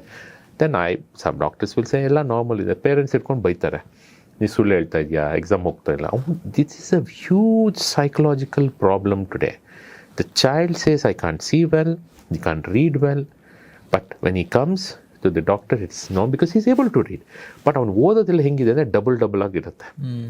ಅವ್ನು ಲಾಸ್ಟ್ ಟೈಮ್ ಓದ್ತಾನೆ CTEF GH ಅಂತ ಓದ್ತಾನೆ, ಆ ಸಿ ಇರೋದು ಡಬಲ್ ಇರುತ್ತೆ. ಅದೇನಾಗುತ್ತೆ, it has a huge bearing on it. And these things emit light, blue light has its own cumulative dose ಎಷ್ಟಂತ ಯಾರೂ ಇನ್ನೂ ಕರೆಕ್ಟಾಗಿ ಹುಡುಕ್ಲಿಲ್ಲ. ಬಟ್ ಬ್ಲೂ ಲೈಟಿಂದ definitely it has effect on the dry I. Second. And the third aspect, which is the most dangerous aspect for me, is the shortening of your attention span. ಈಗ ನೀವೆಲ್ಲ you are all experts in this domain. ಮುಂಚೆ 3 minute video ಚೆನ್ನಾಗಿ ನೋಡೋರು, ಇವಾಗ it's come to around 30-50 seconds. ಅಷ್ಟು ನೋಡಿದ್ರೆ ದೊಡ್ಡ ಕತೆ. Imagine if it becomes shorter. ಅವ್ರು ಏನಾಗುತ್ತೆ, ಕ್ಲಾಸಲ್ಲಿ ಕೂತಿರೋವಾಗ he wants the whole class to be like a reel. Teacher ಕ್ಯಾಲ್ಕುಲಸ್ನ ಯಾರು 1 ಗಂಟೆ ನೋಡ್ತಾರೆ? ಈವನ್ ದಟ್ ಆನ್ಲೈನ್ ಕ್ಲಾಸಸ್ ಎಲ್ಲ ಬರ್ತಾವಲ್ಲ, ಪೀಪಲ್ ದಟ್ ಮ್ಯಾಥಮೆಟಿಕ್ಸು ಫಿಸಿಕ್ಸ್ ಓದಿದಲ್ಲ, they do it fast forward and watch today, because they can't even look at it. ಯಾವ್ದು important point ಇದೆ ನೋಡ್ತೀನಿ, ಬರ್ಕೊಂಡ್ಬಿಡ್ತೀನಿ ಅಂತ. So we are going through a generation which is going to be shorter and shorter attention span. But it is dangerous ಅಲ್ವಾ? Very dangerous. ತುಂಬ ಚಿಕ್ಕ attention span ಇರೋ ವ್ಯಕ್ತಿ ಹೈವೇನಲ್ಲಿ ಡ್ರೈವ್ ಮಾಡ್ತಿದ್ರೆ ಕತೆ ಏನು? ಅವ್ನು ಡ್ರೈವ್ ಮಾಡಲಿ, ಅವ್ನು ನಾಳೆ ಅಟೆನ್ಷನ್ ಸ್ಪ್ಯಾನ್ ಕಮ್ಮಿ ಆಗ್ತಾ ಏನಾಗುತ್ತೆ, ಎಲ್ಲ ಸ್ಪೆಷಾಲಿಟೀಸಲ್ಲೂ ಪೇಷನ್ಸ್ ಬೇಕು. ಅಪಘಾತ ಜಾಸ್ತಿ ಆಗುತ್ತೆ. ಮತ್ತು ರೋಡ್ ರೇಜ್ ಯಾಕಾಗತ್ತೆ ಇವಾಗ? ಅವನೇನೋ ಇದು ಮಾಡೋಕ್ಕೆ ಹೋಗ್ತಾನೆ, and he has no attention span to understand ಯಾರು ತಪ್ಪಿದು, ನಾನು ತಪ್ಪು ಮಾಡಿರ್ಬೋದಾ ಅಥವಾ ಅವಂದೇ ತಪ್ಪಾ. ಸೊ ಮುಂದೆ ಪಕ್ಕ ಎಲ್ಲ ಅನಲೈಸ್ ಮಾಡ್ತಿರ್ಬೇಕಾಗುತ್ತೆ, ಕಾನ್ಸ್ಟೆಂಟ್ ಆಗಿ ಫೋಕಸ್ ಮಾಡೋಕ್ಕಾಗಲ್ಲ. ಇವತ್ತು ದೇ ಬಿಕಮಿಂಗ್ ಶಾರ್ಟರ್. ಈ ವರ್ಕ್ ಫೋರ್ಸಲ್ಲಿ ಎಫೆಕ್ಟ್ ಆಗುತ್ತೆ. ಮುಂಚೆ ನೀವು ಒಂದು ಪೇಷನ್ಸ್ ಆಗಿರೋ ಒಂದು ವರ್ಕ್ ಫೋರ್ಸ್ ಮಾಡೋದು ಬಿಟ್ಕೊಂಡು ಚಕ್ಕಂತ ಆಗಿಬಿಡ್ಬೇಕು, that will have an impact. All the time you want to be on I have seen this, I've been studying this. All the time you want to be on a serotonin rush. which cannot. Serotonin has to be inborn. Adike ಏನು ಮಾಡ್ತೀವಿ, then they go into the alternate ways. Alternates, high level. What makes you alternately, it increases your rush. Your drugs ಇರ್ಬೋದು ಅಥವಾ alcohols ಇರ್ಬೋದು. This gives you an alternate pathway of rush. The normal pathway is the normal thing. So attention span reels and this is not just for ಕಣ್ಣಿನ ವಿಚಾರದಲ್ಲಿ ನೂರೊಂದು ವಿಚಾರ ಹೇಳ್ಬೋದು, focus defocus ಆಗ್ಬೋದು ಅದೆಲ್ಲ. ಬಟ್ ಸೈಕೋಸೋಷಿಯಲ್ ಇಂಪ್ಯಾಕ್ಟ್ಸು ಇದ್ರಲ್ಲಿ ಭಾಳ ಜಾಸ್ತಿ ಇದೆ. One of the things is about your it's an alternate rush. You always factoring easy ಮತ್ತೆ easy way, easily available. That is where it is going to be the challenge. ಈಗ dry eye ಅನ್ನೋದೊಂದ್ಸರಿ ಬಂದು ಹೋಯಿತು ನಮ್ಮ ಆಫೀಸಲ್ಲೂ ಕೂಡ. ಒಬ್ಬರಿಗೆ ಅವ್ರನ್ನ ಕಾಣಿಸ್ತಾ ಇಲ್ಲ ಅಂತ ಹೇಳ್ತಾ ಇದ್ರು. ಆಮೇಲೆ ಅಲ್ಲಿ ಹೋಗಿ ಚೆಕ್ ಮಾಡಿಸಿದಾಗ ಅದೆಲ್ಲ ಪರವಾಗಿಲ್ಲ, ಅಷ್ಟೊಂದೇನು ಪ್ರಾಬ್ಲಮ್ ಇಲ್ಲ, ನಿಮಗೆ ಡ್ರೈ ಐ ಇದೆ ಅಂತ ಹೇಳಿದ್ರಂತೆ. ಡ್ರೈ ಐ ಇದ್ರೂ ಕೂಡ ವಿಷನ್ ಪ್ರಾಬ್ಲಮ್ ಆಗುತ್ತಾ? ಡ್ರೈ ಐ ಹೇಗೆ ಬರುತ್ತೆ?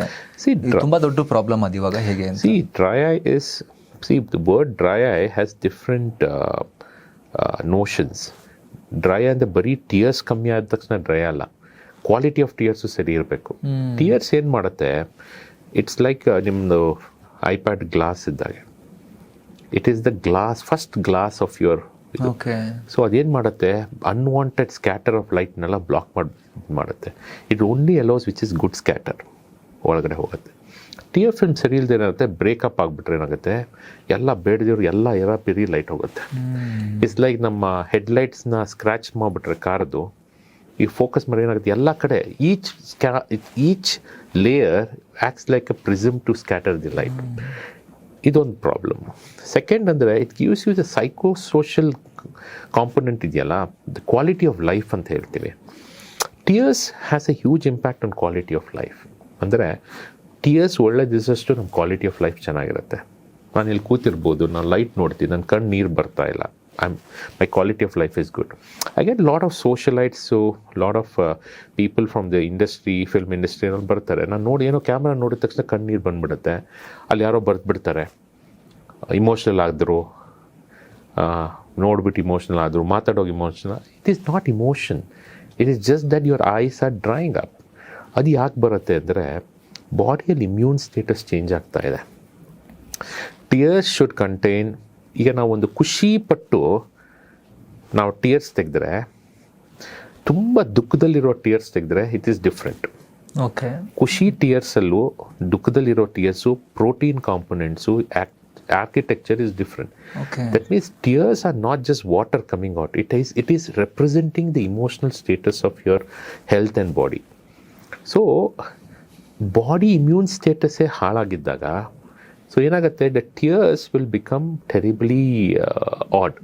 ಸೊ ಆವಾಗ ಏನಾಗುತ್ತೆ, the tears will create tremendous amount of impact on the quality of how U C and also irritation ಎಲ್ಲ ಬಂದ್ಬಿಡುತ್ತೆ. That is why it is very important to maintain the good ocular health. Ocular ಹೆಲ್ತಲ್ಲಿ ಏನು ಗೊತ್ತಾ, omega 3, vitamin D, even curcumin which we eat, all this has a huge impact on the ocular health of the eye.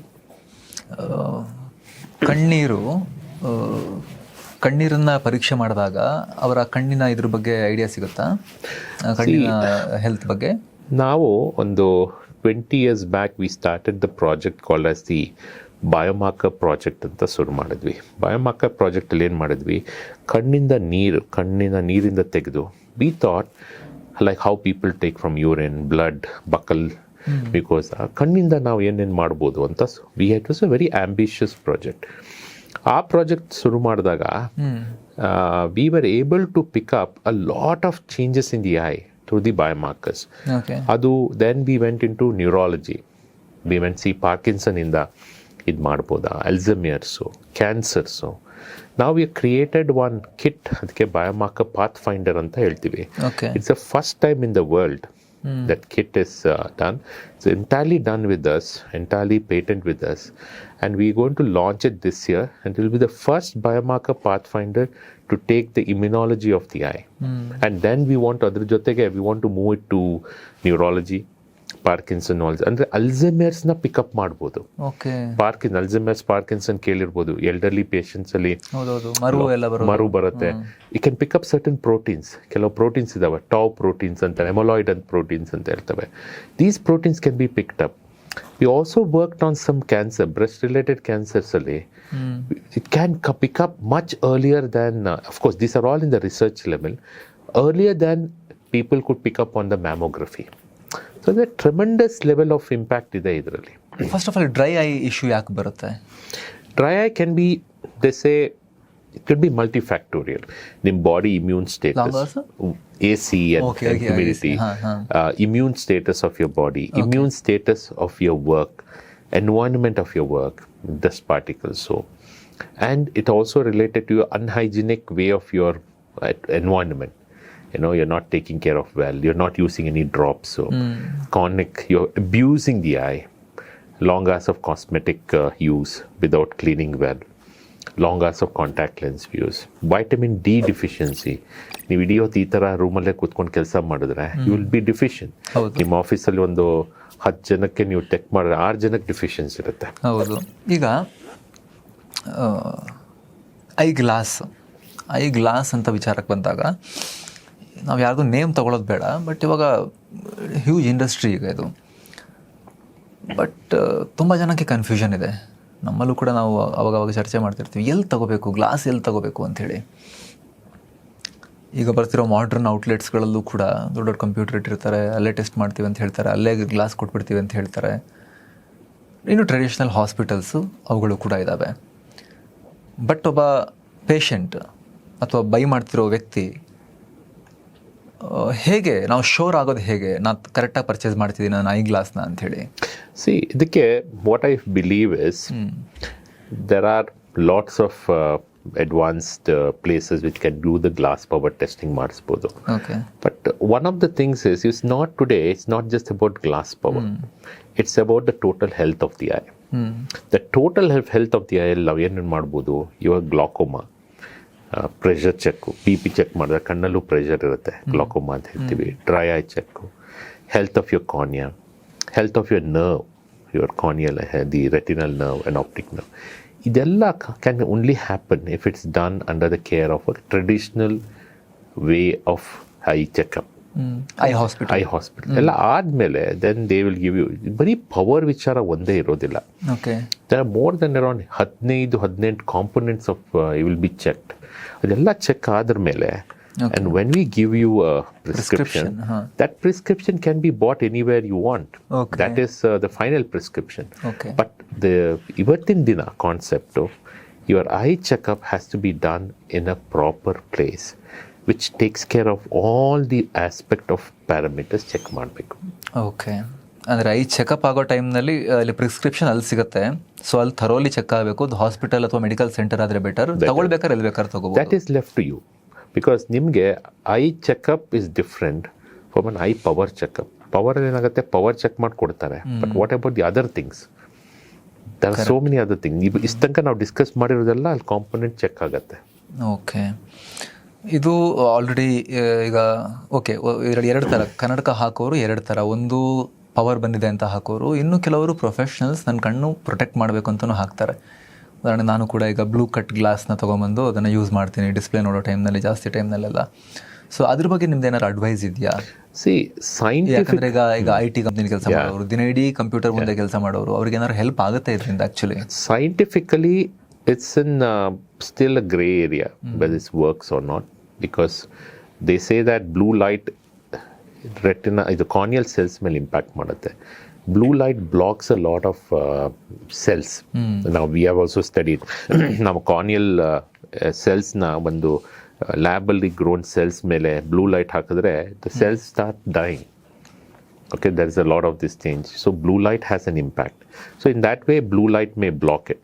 Okay. But one thing we have to understand is, now when you block one component of light, you block, now whole eye is factored to see the light spectrum like a webcar. ಎಲ್ಲ spectrum of light ಹೋಗುತ್ತೆ. One spectrum of light ನಾವು cut ಮಾಡಿದಾಗ ಏನಾಗುತ್ತೆ, somewhere we dampen that contrast. That contrast ಡ್ಯಾಂಪನಿಂಗಿಗೂ ಹೇಗೆ ನಮ್ಮ ಕಣ್ಣು behave ಮಾಡುತ್ತೆ we don't know. So there are good things and the bad things about it. At this point of time, there's nothing really worse ಏನಿಲ್ಲ, ಅದರಿಂದ use ಮಾಡ್ಬೋದು. But blue cut scientifically ಅದ್ರ ಬಗ್ಗೆ very the response is not very, the jury is not fully out on this.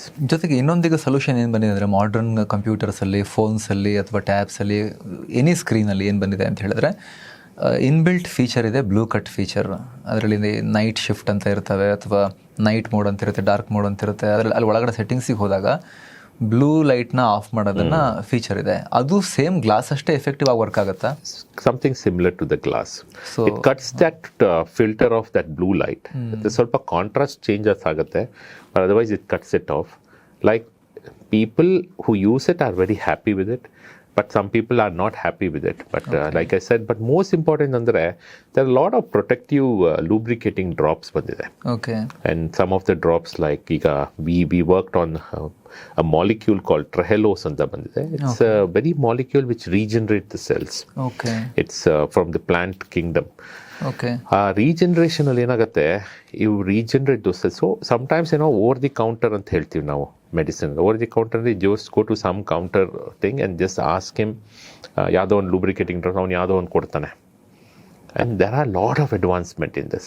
Lubricating drops now have become smart lubrications. Okay. Because the lubrications are not the mujintara with some amino acids, so ಅವು ಇವು ಹಾಕ್ಬಿಟ್ಟು ಒಂದು drop bottle ಬರ್ತಾ ಇತ್ತು. Now it's become very smart. It balances a lot of things. It cell death balance ಮಾಡುತ್ತೆ, renewal balance ಮಾಡುತ್ತೆ. It makes the cells to start becoming much more active. So these things I think would be very important along with this. I think ಈಗ ನಾವು moisturizer ಹಾಕ್ತೀವಿ, skin cream ಹಾಕ್ತೀವಿ, we keep ಇದು dry ಆಗೋದ್ರಿಂದ protect ಮಾಡ್ತೀವಿ ಬಾಡಿನ. But it's also important that along with all the skin products, eye is also doing the same thing.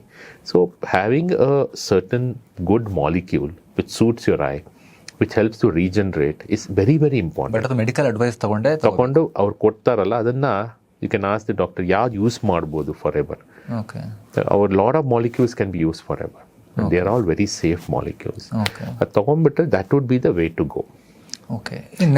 The most important thing ಅಂದ್ರೆ, a lot of people, especially people IT working 1-6 ಗಂಟೆ work ಮಾಡೋರು, ಒಂದು biggest challenge ಅಂದರೆ ಕಣ್ಣು ಯಾವಾಗಲೂ ಕೆಂಪಾಗಿರುತ್ತೆ. Social impact ಜಾಸ್ತಿ ಅದರಲ್ಲಿ. ಕಣ್ಣು ತುಂಬ ಕೆಂಪಾಗಿದ್ದರೆ ಇವನು ಕುಡಿತಾನೆ, ಮೋಸ್ಟ್ಲಿ ನೈಟ್ ಮಲಗಲ್ಲ, ರಾತ್ರಿ ಮಲಗಲ್ಲ, ಅದು ಇದು ಎಲ್ಲ ಕೇಳ್ತಾರೆ. ಸೊ ಇದಕ್ಕೆ ದಟ್ ಮೀನ್ಸ್ ದಟ್ ಕಣ್ಣು ಯಾಕೆ ಕೆಂಪಾಗತ್ತೆ, the body cells are under stress. Cell ಸ್ಟ್ರೆಸ್ನನ್ನು ನಾವು ಸ್ಟಾಪ್ ಮಾಡಬೇಕಾದ್ರೆ we have to plan this out. Okay. ಇನ್ನೂ 2 ಟೈಪ್ ಜನ ಗ್ಲಾಸ್ ಹಾಕೋರು ಅಂದರೆ, ಒಂದು ಸನ್ ಗ್ಲಾಸ್ ಹಾಕ್ತಾರೆ ಬಿಸಿಲಿಂದ ಪ್ರೊಟೆಕ್ಷನ್ ಪಡ್ಕೊಳ್ಳೋಕ್ಕೆ, ಅದು ಎಷ್ಟು ಮುಖ್ಯ. ಹಾಗೆ ಇನ್ನೊಂದು ಡಸ್ಟ್ನ ಅವಾಯ್ಡ್ ಮಾಡೋಕ್ಕೆ ಹಾಕೋದು ಕೂಡ ಮುಖ್ಯನಾ ಅಂತ. ಫಸ್ಟ್ ಸನ್ ಗ್ಲಾಸ್ ಬಗ್ಗೆ ಬರೋಣ ನಾವು. ಸನ್ನಿಂದ ಪ್ರೊಟೆಕ್ಟ್ ಮಾಡ್ಕೊಳ್ಳೋಕ್ಕೆ ಐ ಏರಿಯಾನ ಸನ್ ಗ್ಲಾಸ್ ಹಾಕೋದು ಎಷ್ಟು ಹೆಲ್ಪ್ ಮಾಡುತ್ತೆ? Definitely sun glass is very important. Especially ಬೆಂಗಳೂರಲ್ಲಿ ಈ 3-4 months are very important months, ಯಾಕಂದರೆ ತುಂಬ ಸನ್ಲೈಟ್ ಇರುತ್ತೆ. ಆಮೇಲೆ Bengaluru becomes not so sunny, but still use ಮಾಡೋದೇನಂತೆ it prevents pigmentation around the things. Sun related pigmentation trigger ಮಾಡುತ್ತೆ. U V light protection ಆಗಿರೋದ್ರಿಂದ ನೀವು ಕಣ್ಣತ್ರ ಇದು ಕ್ರೀಮ್ ಹಾಕೋ ಅವಶ್ಯಕತೆ ಬರೋದಿಲ್ಲ. ಅದೊಂದು that's a very important thing. ಈ ಜನರು ತುಂಬ ಕ್ರೀಮ್ ಹಾಕ್ತಾರೆ, ಒಳಗಡೆ ಹೋಗುತ್ತೆ, ಇರಿಟೇಟ್ ಆಗುತ್ತೆ. ಸನ್ ಗ್ಲಾಸ್ ಹಾಕೊಂಡ್ರೆ it works the same way. And good U V protected glasses ಬರ್ತವೆ, and if the blocks the U V lights. And that is very important. And in fact, sunglasses is not just for the decoration. Fashion alla, it has a huge role. Especially pigmentation or dark circles. So chronic ಈಗ ತುಂಬ ಹೊರಗಡೆ travel ಮಾಡೋರು ಹಾಕಿದ್ರೆ definitely it will help you. ಇನ್ನು ಡಸ್ಟ್ನ avoid ಮಾಡೋಕ್ಕೆ glasses will work well, because ತುಂಬ night ಟೈಮ್ನಲ್ಲಿ ಕಾಣೋದಿಲ್ಲ ಸರಿಯಾಗಿ. ಸೊ ಪೋಲರೈಡ್ ಗ್ಲಾಸಸ್ ಬರ್ತವೆ. It cuts off the glare. Polaroid glass ಅಂದರೆ it allows 1 wavelength of light to pass. ನೈಟಲ್ಲಿ ಈಗ ತುಂಬ ಗ್ಲೇರ್ ರಿಲೇಟೆಡ್ ಇಶ್ಯೂಸ್ ಇರೋರಿಗೆ ಇದು ಯೂಸ್ ಮಾಡ್ಬೋದು. ಆಮೇಲೆ ಡಸ್ಟ್ಗೆ ಏನು ಮಾಡ್ತಾರೆ, there are lot of special glasses, like ಈ ಕಡೆ ಸೈಡು ಕವರ್ ಆಗಿರುತ್ತೆ. People are allergic to dust, they can use it. Otherwise nice polarise glasses also are very. But ಅದರಲ್ಲಿ 2 ಯೂಸ್ ಮಾಡಬೇಕಾಗತ್ತಲ್ವಾ? ಒಂದು ಸ್ವಲ್ಪ ಡಾರ್ಕ್ ಶೇಡ್ ಇರೋದು ಡೇಗೆ, ನೈಟ್ಗೆ ಪ್ಲೇನ್ ಗ್ಲಾಸ್ ಯೂಸ್ ಮಾಡೋದು. You can use anti glare filters ಬರ್ತವೆ.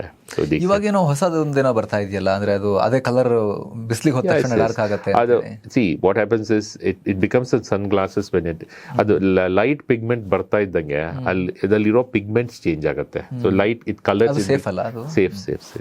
I cleaning ಎಲ್ಲ ದಿನ ಸ್ನಾನ ಮಾಡ್ತಾರೆ, ಬ್ರಷ್ ಮಾಡ್ತಾರೆ, ಎಲ್ಲ ಮಾಡ್ತಾರೆ. ಕಣ್ಣನ್ನು ಕ್ಲೀನ್ ಮಾಡೋ ಪದ್ಧತಿ ಇದೆಯಾ? ಆ್ಯಕ್ಚುಲಿ ಇದೆಯಾ? ಮಾಡಿದ್ರೆ ಹೇಗೆ ಮಾಡಬೇಕು? ಯಾವ ಥರದ ನೀರನ್ನು ಬಳಸಬೇಕು ಅದಕ್ಕೆ? ಸಿ ಒನ್ ಮೇಜರ್ ಮಿಸ್ಕನ್ಸೆಪ್ಷನ್ ನಮ್ಮಲ್ಲಿ ಅಂದರೆ ಇಡೀ ಹೊತ್ತು ನಾನು ಕಣ್ಣು ಕ್ಲೀನ್ ಮಾಡ್ತಾ ಇದ್ದರೆ ನಾನು ಫ್ರೆಶ್ ಆಗಿರ್ತೀನಿ ಅಂತ. That is one big challenge. ಯಾಕಂದರೆ ತುಂಬ ಇಡೀ ಹೊತ್ತು ಮೂಗಿಗೆ ನೀರು ಹಾಕ್ತಿರೋರು ಯಾಕೆಂದರೆ ನಮ್ಮ ಕಣ್ಣು ಟಯರ್ಡ್ ಇರುತ್ತೆ. ಟಿಯರ್ ಫಿಲ್ಮನ್ನು ಇಡೀ ಹೊತ್ತು ನಾವು ನೀರು ಹಾಕ್ತಾ ಇದ್ದರೆ ಟಿಯರ್ ಫಿಲ್ಮನ್ನು ನಾವು ಆಲ್ರೆಡಿ ಬ್ರೇಕ್ ಆಗ್ತಾ ಇದೆ. ಸೊ ಆ ಕಾನ್ಸೆಪ್ಟ್ ಆಫ್ ಇಡೀ ಹೊತ್ತು ಕ್ಲೀನ್ ಮಾಡೋದು ಸ್ವಲ್ಪ ಕಮ್ಮಿ ಮಾಡಬೇಕು. Because it is not that it's bad, it's just that you break the tear film every time. ಅದ್ರ ಬದಲು there are lot of lubricants ಬರ್ತವೆ. ಕಣ್ಣು ವಾಶ್ ಮಾಡಬಾರ್ದಾಗಾದ್ರೆ? ಅದೇ ಮಾಡ್ಬೋದು, ಬಟ್ ಒಂದು ದಿನಕ್ಕೆ ಒಂದು 10 ಸತಿ ಇಡೀ ಹೊತ್ತು ನೀರು ಸ್ಪ್ಲಾಶ್ ಮಾಡೋದು, ದಿನಕ್ಕೊಂದ್ಸಲಿ ಮಾಡ್ಬೋದು. 2 to 3 times you can do. But ಇಡೀ ಹೊತ್ತು ಮಾಡ್ತಾ ಇರ್ತಾರೆ ಕೆಲವರು. ಸುಸ್ತಾದ ತಕ್ಷಣ ಹೋಗ್ಬಿಟ್ಟು ಕಣ್ಣು ನೀರು ಹಾಕೊಂಡ್ಬಂದು ಮಾಡಬಾರ್ದು. ಅದು ಮಾಡೋ ಬದಲು you can use some drops. Doctor ಹತ್ರ ಕೇಳಬೇಕು. That is also a factor. ಆಮೇಲೆ ಈ ತುಂಬ ಐಲಿಡ್ ಕ್ಲೆನ್ಸರ್ ಯೂಸ್ ಮಾಡ್ತಾರಲ್ಲ, ಐಲಿಡ್ ಮೇಕಪ್ ಯೂಸ್ ಮಾಡೋರು, there are lot of medicated wipes ಬರುತ್ತೀಗ.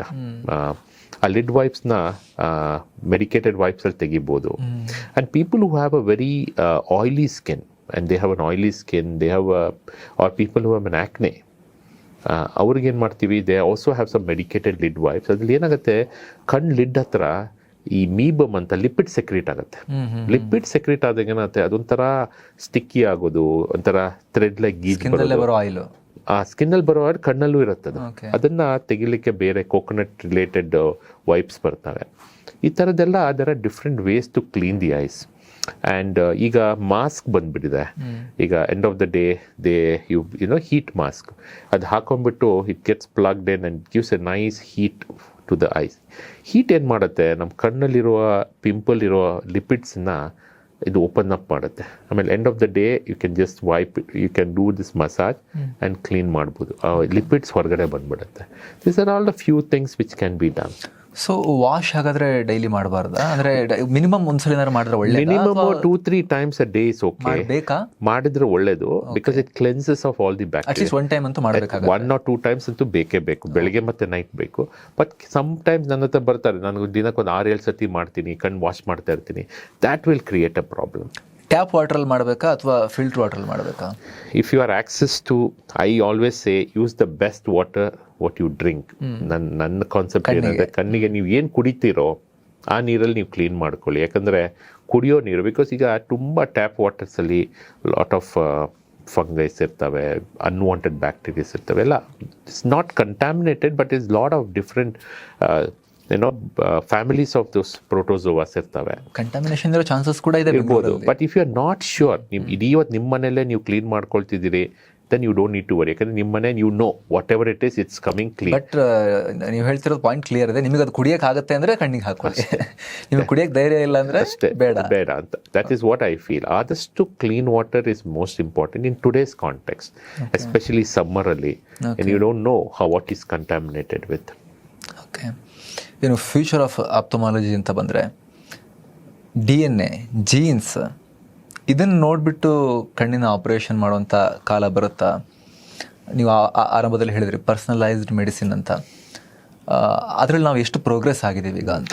C, personalised medicine is completely new genre of medicine. ಇವತ್ತು ಏನಂದರೆ, ಇವತ್ತು ಒಂದು ಪಾಯಿಂಟ್ ಯಾಕೆ ಹೇಳಿದೆ ಅಂದರೆ, ಈಗ ನನಗೇನು ಇಶ್ಯೂ ಇಲ್ಲ, ಈಗ ಸದ್ಯಕ್ಕೆ ನಾನು ಕನ್ನಡಕ ಏನು ಬೇಕಂತಿಲ್ಲ, ನನಗೆ ಪವರ್ ಪ್ರಾಬ್ಲಮ್ ಇಲ್ಲ, ಎಲ್ಲ ಕಾಣಿಸ್ತಿದೆ.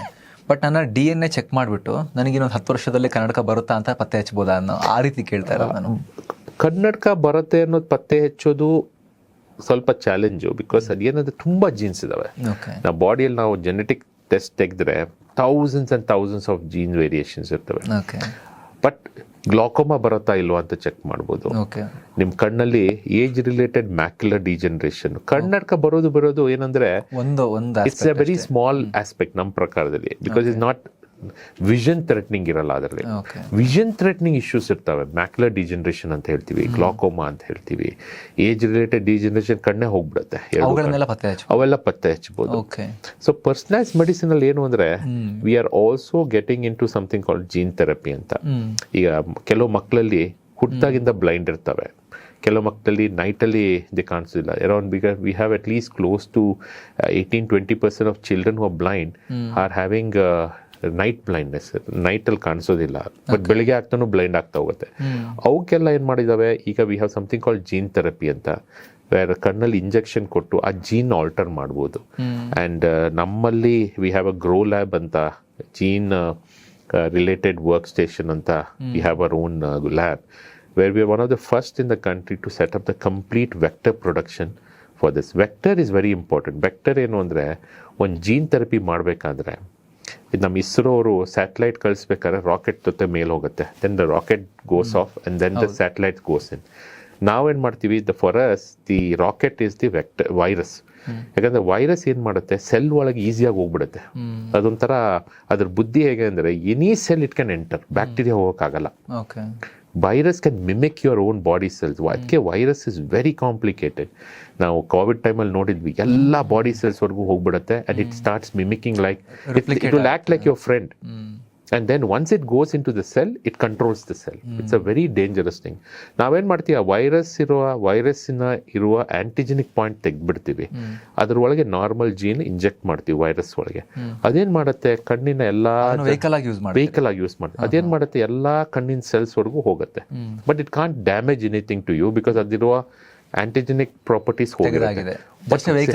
ಸೆಲ್ ಒಳಗಡೆ ಹೋಗುತ್ತೆ ಈಸಿಯಾಗಿ. ಸೆಲ್ ಅದನ್ನ ನೋಡಿದ ತಕ್ಷಣ, ಓ ಇದು ನಮ್ಮವನೇ ಅಂದ್ಬಿಟ್ಟು ಏನು ಮಾಡ್ತಾನೆ, ಓಪನ್ ಬಿಡ್ತಾನೆ, it goes in. So once it's goes in, it releases the DNA and healthy copy ಹೋಗ್ಬಿಟ್ಟು ಅಟ್ಯಾಚ್ ಆಗುತ್ತೆ. Then it starts producing. ಇದು ಜೀನ್ ಥೆರಪಿ. ನೀವು ಒಂದು ಕತೆ ಓದಿರ್ಬೋದು, the Troy, the whole Helen of Troy ಅಂತ, ದ ಹೋಲ್ ಅದ್ರಲ್ಲಿ ಏನು ಮಾಡುತ್ತೆ, what he says that when how they enters team is by they ಒಂದು ಹಾರ್ಸ್ ಒಳಗೆ, ಟೋರ್ಜಾನ್ ಹಾರ್ಸ್ ಅಂತ ಹೇಳ್ತೀವಿ, ಅದ್ರೊಳಗೆ ಕೂತ್ಕೊಂಡ್ಬಿಟ್ಟು they think it's godly one ಅಂತ ಒಳಗಡೆ ಬಿಡ್ತಾರೆ. ಒಳಗಡೆ ಬಿಟ್ಟಿದ ತಕ್ಷಣ they all come out and attack. ಇದು ಹಾಗೆ the virus cells, it knows how to enter a cell. The only organism which can enter a human's proper cell is a virus. ಹೋಗಿ enter ಮಾಡಿದ ತಕ್ಷಣ ಇದಾಗುತ್ತೆ. ಸೊ ಈ ಥರದಲ್ಲಿ ತುಂಬ body ಡಿಸೀಸಸ್ಗೆ we are working on it. Sickle cell anaemia ಅಂತ ಒಂದು ಡಿಸೀಸ್ ಇದೆ, ಕೆಲವರು ಮಸ್ಕ್ಯುಲರ್ ಡಿಸ್ಟ್ರೋಫೀಸ್ ಅಂತ ಬರ್ತಾ ಇದೆ. And I feel in years to come will have many diseases where will be able to produce this gene therapy. ಇಷ್ಟು ವರ್ಷಗಳ ಕಾಲ ನೀವು ಕಣ್ಣ ಮೇಲೆ ವರ್ಕ್ ಮಾಡಿದ್ಮೇಲೆ ಕಣ್ಣಿನ ಬಗ್ಗೆ ತುಂಬ ಜನಕ್ಕೆ ಗೊತ್ತೇ ಇಲ್ದಿರೋ ಅಥವಾ ತುಂಬ ವಿಶಿಷ್ಟವಾಗಿರೋ ವಿಚಾರ ಯಾವ್ದು ಅನ್ಸುತ್ತೆ ನಿಮಗೆ? ಟಾಪಲ್ಲಿ ಒಂದು ಮೋಸ್ಟ್ ಇಂಪಾರ್ಟೆಂಟ್ ವಿಶಿಷ್ಟವಾಗಿರುವ ವಿಚಾರ ಅಂದರೆ, so many things which is from the eye is blamed on multiple other organs. I will give you simple example. I had a sports person who said that ಚೆನ್ನಾಗಿ ಆಡ್ತಾ ಇದ್ದೆ, suddenly I am not able to focus well, ನನ್ನ cricket ತುಂಬ out ಆಗಿಬಿಟ್ಟೆ, ನನ್ನ career ಹೋಯಿತು ಅಂತ. So ನಮ್ಮ ಕೋಚ್ ಹೇಳಿದ್ರು, ನೀವು ಇನ್ನೂ ಸರಿ ನೀನು ಅದು ಮಾಡ್ತಾ ಇಲ್ಲ, ಇದು ಮಾಡ್ತಿದ್ಯಾ, ನೀನು you are not putting efforts ಅಂತ. ನಾನು ಡಬಲ್ ಎಫರ್ಟ್ ಹಾಕ್ತಾ ಇದ್ದೀನಿ, ಏನಾಗ್ತಾಯಿದೆ ಗೊತ್ತಾಗ್ತಾ ಇಲ್ಲ ಅಂತ ಬಂದ. ವಿಷನ್ ಎಲ್ಲ ನಾರ್ಮಲ್ ಇತ್ತು, everything was perfect. Then there is something called as a binocular single vision ಅಂತ. ನಾನು ನಿಮ್ಮನ್ನು ನೋಡ್ತಾ ಇದ್ರೆ, ನಾನು ಎರಡೂ ಕಣ್ಣು ನಿಮ್ಮನ್ನು ನೋಡ್ತಾ ಇದೆ, but technically I should be seeing from one eye this much, one eye this much. But ಯಾಕೆ I see you as a whole? Because there is a fusion at the retinal level, and then the brain fuses it and creates a thing.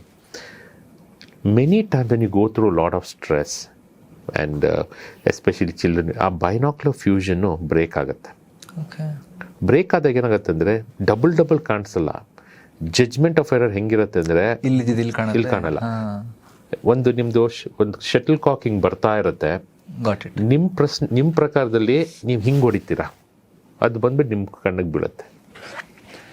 So ball ಹೀಗೆ ಬರ್ತಾ ಇರುತ್ತೆ, ನಿಮ್ಮ ಪ್ರಕಾರದಲ್ಲಿ ball ಇಲ್ಲಿದೆ ಅಂತ imagine. This is margin of error is like a very small. Cricket is all about timing. Cricket ಆಗಲಿ badminton ಆಗಲಿ anywhere there is very speed in coordination ತುಂಬ badminton, table tennis, cricket. So long time back we've ಒಂದು 30 ವರ್ಷದಿಂದ ಒಂದು dialogue ಇದೆ, when you are going through best phase of your cricketing career, the ball appears like a football and it comes in slow motion anta. When you are in the bad phase of your career, the ball doesn't even whisper to you. That means the whole thing is driven by your psychosocial component.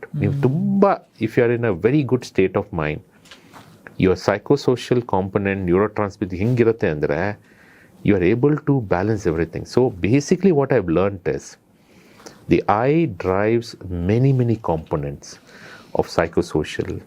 ನೀವು ಖುಷಿಯಾಗಿದ್ದಾಗ you feel through eye, ಬೇಜಾರಾಗಿದ್ದಾಗ you feel through eye. Even though it is not it doesn't have emotions.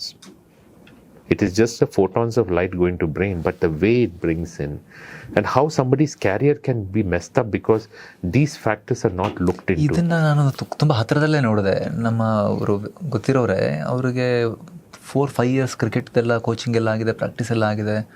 ಹಾಗೆ ಸುಮ್ಮನೆ ಫ್ರೆಂಡ್ಲಿಯಾಗಿ ಆಡೋ ಟೈಮ್ನಲ್ಲಿ I was shocked, stunt. ಅದೇನೋ ಸುಮ್ಮನೆ miss ಅಲ್ಲ, ಬಾಲ್ ಎಲ್ಲೋ ಇದೆ, ಅವ್ರು ಬ್ಯಾಟ್ ಹಾಕ್ತಿರೋದೇ ಎಲ್ಲೋ ಇದೆ. ಅದು ಪ್ರೊಫೆಷ್ನಲ್ ಟ್ರೈನಿಂಗ್ ತೊಗೊಂಡಿರೋರು 4-5 years, ತುಂಬ ಹೋಪ್ ಇಟ್ಕೊಂಡು ಜಸ್ಟ್ ಒಂದು ಹಿಂಗೆ ಅನ್ನಕ್ಕಾಗ್ತಿಲ್ಲ, ಬಾಲ್ ಇಲ್ಲೆಲ್ಲೋ ಇದೆ, ಅವ್ರೇನು ಗೊತ್ತಾ ಏನಾಗ್ತಿದೆ ಅಂತ ನಂಗೆ ಗೊತ್ತೇ ಆಗಲಿಲ್ಲ ಒಂದ್ಸರಿ. ಅವ್ರೇನು ಗೊತ್ತಾ, personal stress they are going through in their life, it will effect the fusion. ಅದಕ್ಕೆ ನಾವು ಹೇಳ್ತೇವೆ ಫ್ಯೂಷನಲ್ ಕಾಂಪೊನೆಂಟ್ ಅನ್ನೋದು ಭಾಳ ಇಂಪಾರ್ಟೆಂಟು. ಈ ಫ್ಯೂಷನ್ ಕಾಣಿಸ್ತಿದೆ ಬಟ್ ಕರೆಕ್ಟ್ ಆಗಿರೋ ಜಾಗದಲ್ಲಿ ಕಾಣಿಸ್ತಾ ಇಲ್ಲ. ಬಟ್ ಅವ್ರು ಹೇಳ್ತಾರೆ ನಂಗೆ ಕಾಣಿಸ್ತಾ ಇದೆ ಅಂತನ. ಬಟ್ ಏನಂದರೆ there is a difference between this much. Okay, that means ball going here, that can happen anywhere in your life. It can happen to a surgeon. ಅವ್ನು ಆಪ್ರೇಟ್ ಮಾಡ್ತಿರ್ತಾನೆ, ಯಾವುದೋ ಬ್ಲಡ್ ವೆಸಲ್ ಇರುತ್ತೆ, ನೀವು ಹಿಂಗೆ ಮಾಡ್ತಿರ್ತೀರಾ. So it is very important component. ಅದಕ್ಕೆ we have worked on one of the areas of my work is research of unknown ಅಂತ.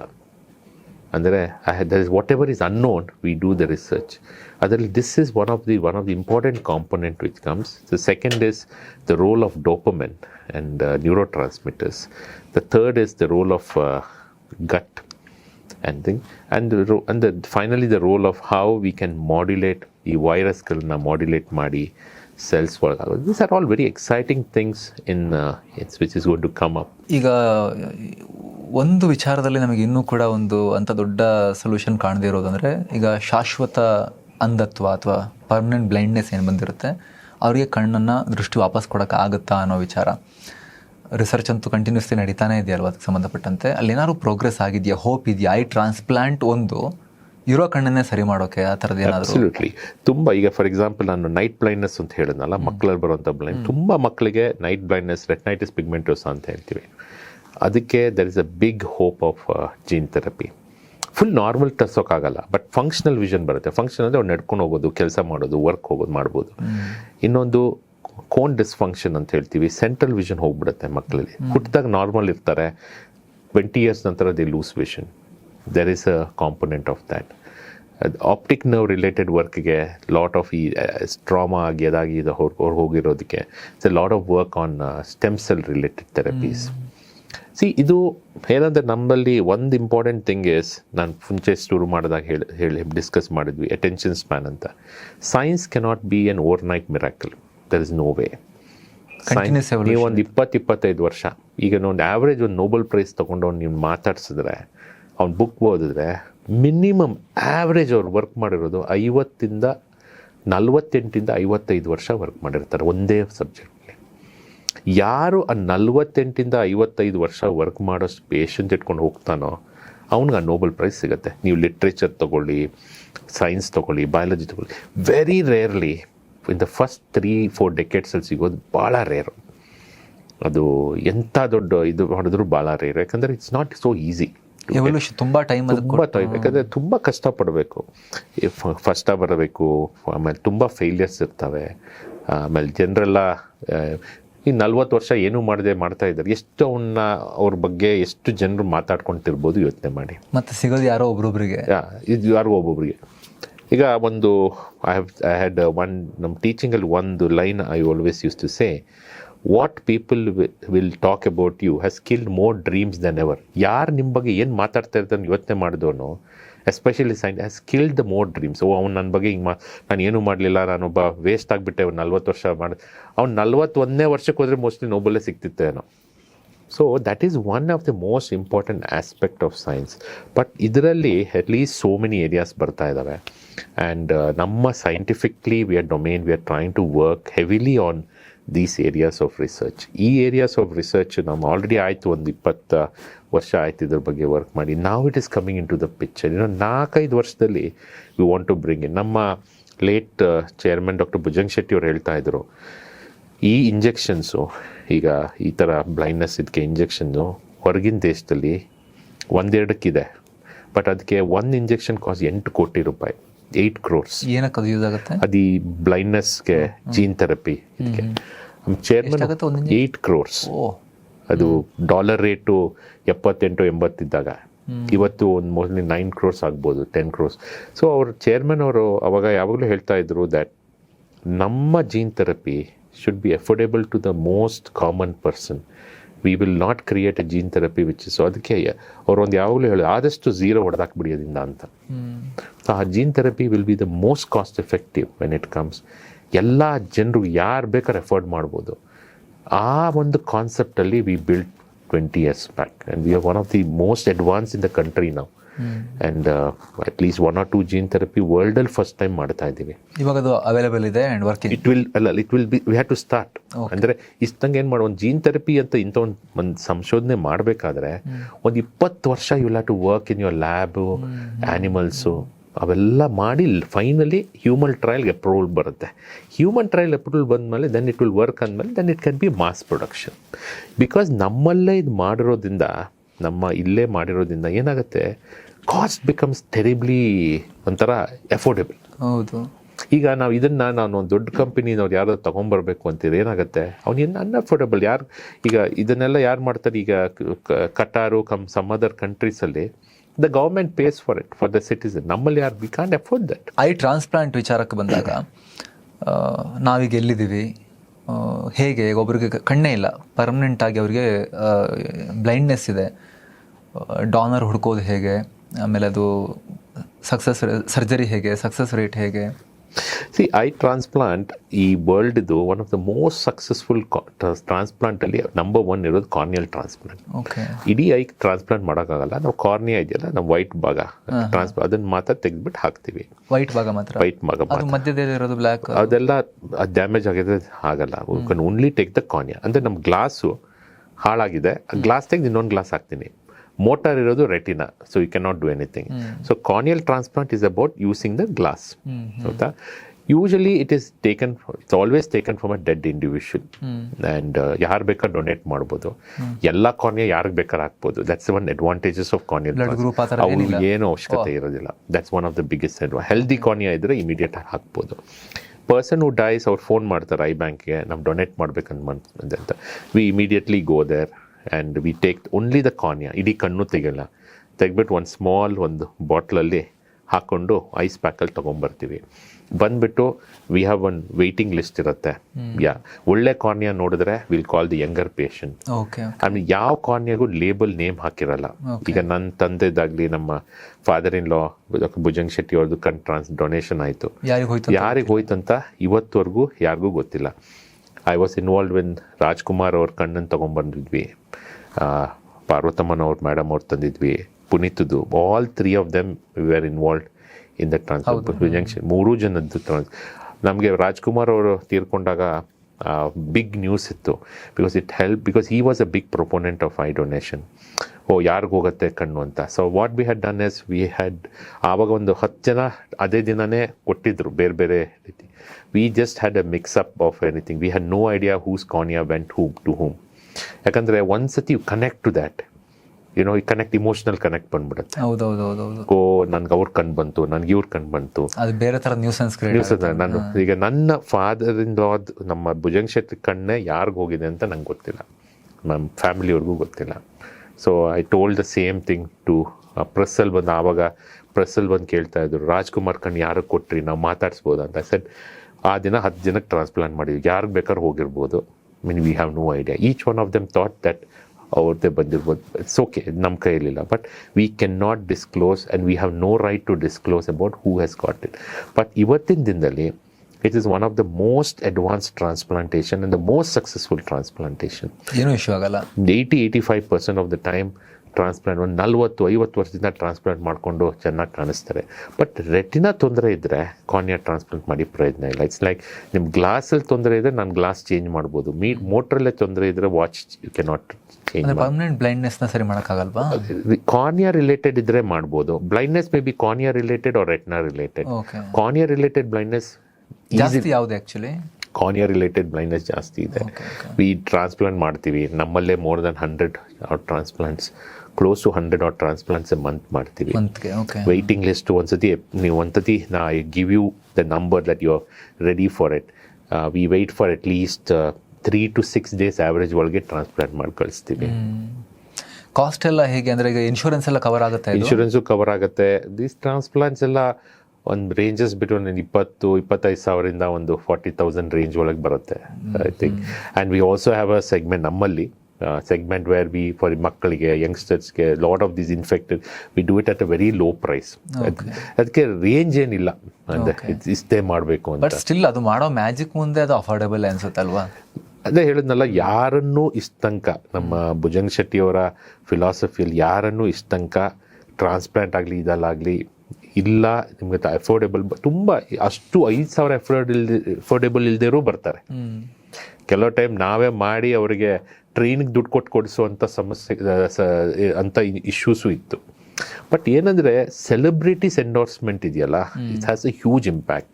ಈಗ ನಾವು ರಾಜ್ಕುಮಾರ್ ತೀರ್ಕೊಂಡಾಗ ಅದೇ ಟೈಮಲ್ಲಿ ಒಂದು ಭಾಳ ಇಂಪಾರ್ಟೆಂಟ್ ಇದಂದರೆ ಕಾರ್ನಿಯಲ್ ಟ್ರಾನ್ಸ್ಪ್ಲಾಂಟಲ್ಲಿ ಅಂದರೆ, ಒಬ್ಬರು ತಾಯಿ ಒಂದು ಮಗುನ ತೀರ್ಕೊಂಡಿತ್ತು ಮಗು. ಆವಾಗ ವ್ಯಾನು, ಈಗ ಬಸ್ಸು ಕಾರ್ ಇರಲಿಲ್ಲ, ಗಲಾಟೆ ನಡೀತಾ ಇತ್ತು. She walked from some hospital and she came to our hospital with the dead child saying that ಅಣ್ಣವ್ರು ಕೊಟ್ಟದ ಕಣ್ಣು ನಮ್ಮ ಮಗನೂ ಕೊಡಬೇಕು ಅಂತ ಅವ್ರ ಮಗುದ ಕಣ್ಣು ಕೊಟ್ಟು ಹೋದರು. So that is a huge impact. ತುಂಬ ಜನಕ್ಕೆ ಈ ಮಿಸ್ಕಾನ್ಸೆಪ್ಷನ್ ಏನು ಅಂದರೆ, ಈ ಆಲ್ರೆಡಿ ತೀರು ಹೋಗಿದ್ದಾರೆ, ಅವ್ರ ಬಾಡಿನ ಕೂಡ ವಿರೂಪ ಮಾಡಬೇಕಾ ಅಂಥೇಳಿ, ಆ ಥರದ್ದೇನಾಗಲ್ವಾ? ತೆಗೆದು ಗೊತ್ತಾಗತ್ತಾ ಮನೆಯವ್ರಿಗೆ? ಈಗ ನೋಡಿ lot of people lot of the ದೇವತಾ ಮನುಷ್ಯರು ಲೈಕ್ ರಾಜ್ಕುಮಾರ್ ಆಗಲಿ, ನಮ್ಮ ಭುಜಂಗ್ ಶೆಟ್ಟರ್ ಆಗಲಿ, ಪುನೀತ್ ಆಗಲಿ, ಅವರೆಲ್ಲರೂ ಕಣ್ಣು ಕೊಟ್ಟರು. ಅವ್ರದ್ದಷ್ಟು ಫೋಕಸ್ಸು ಟಿ ವಿಯಲ್ಲಿ ಆಗಲಿ ಯಾವ್ದಾದ್ರು ಇತ್ತ? ಬಟ್ ಯಾರಿಗಾದರೂ ಅವ್ರ ಕಣ್ಣಿಂದ ಏನಾದ್ರು ಡಿಸ್ಫಿಗರ್ ಆಗಿರೋದು ಏನೂ ಗೊತ್ತಿರಲಿಲ್ಲ, ಇನ್ಕ್ಲೂಡಿಂಗ್ ಪುನೀತ್ ಅವ್ರದ್ದು.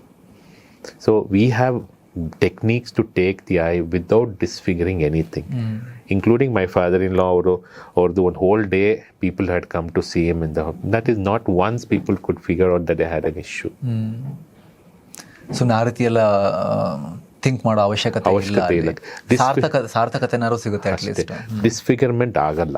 ಈವನ್ ಯಾರೇ ಟಿ ವಿಯಲ್ಲಿ ನೋಡಲಿ, ಏನೇ ನೋಡಲಿ, you can not make out that's a disfigure. Even disfigure 1% ಇದ್ದಿದ್ರು ಜನರು ಗಲಾಟೆ ಮಾಡ್ತಿದ್ರು, ಈ ಥರ ಡಿಸ್ಫಿಗರ್ಮೆಂಟ್ ಆಗಿದೆ ಅಂತ.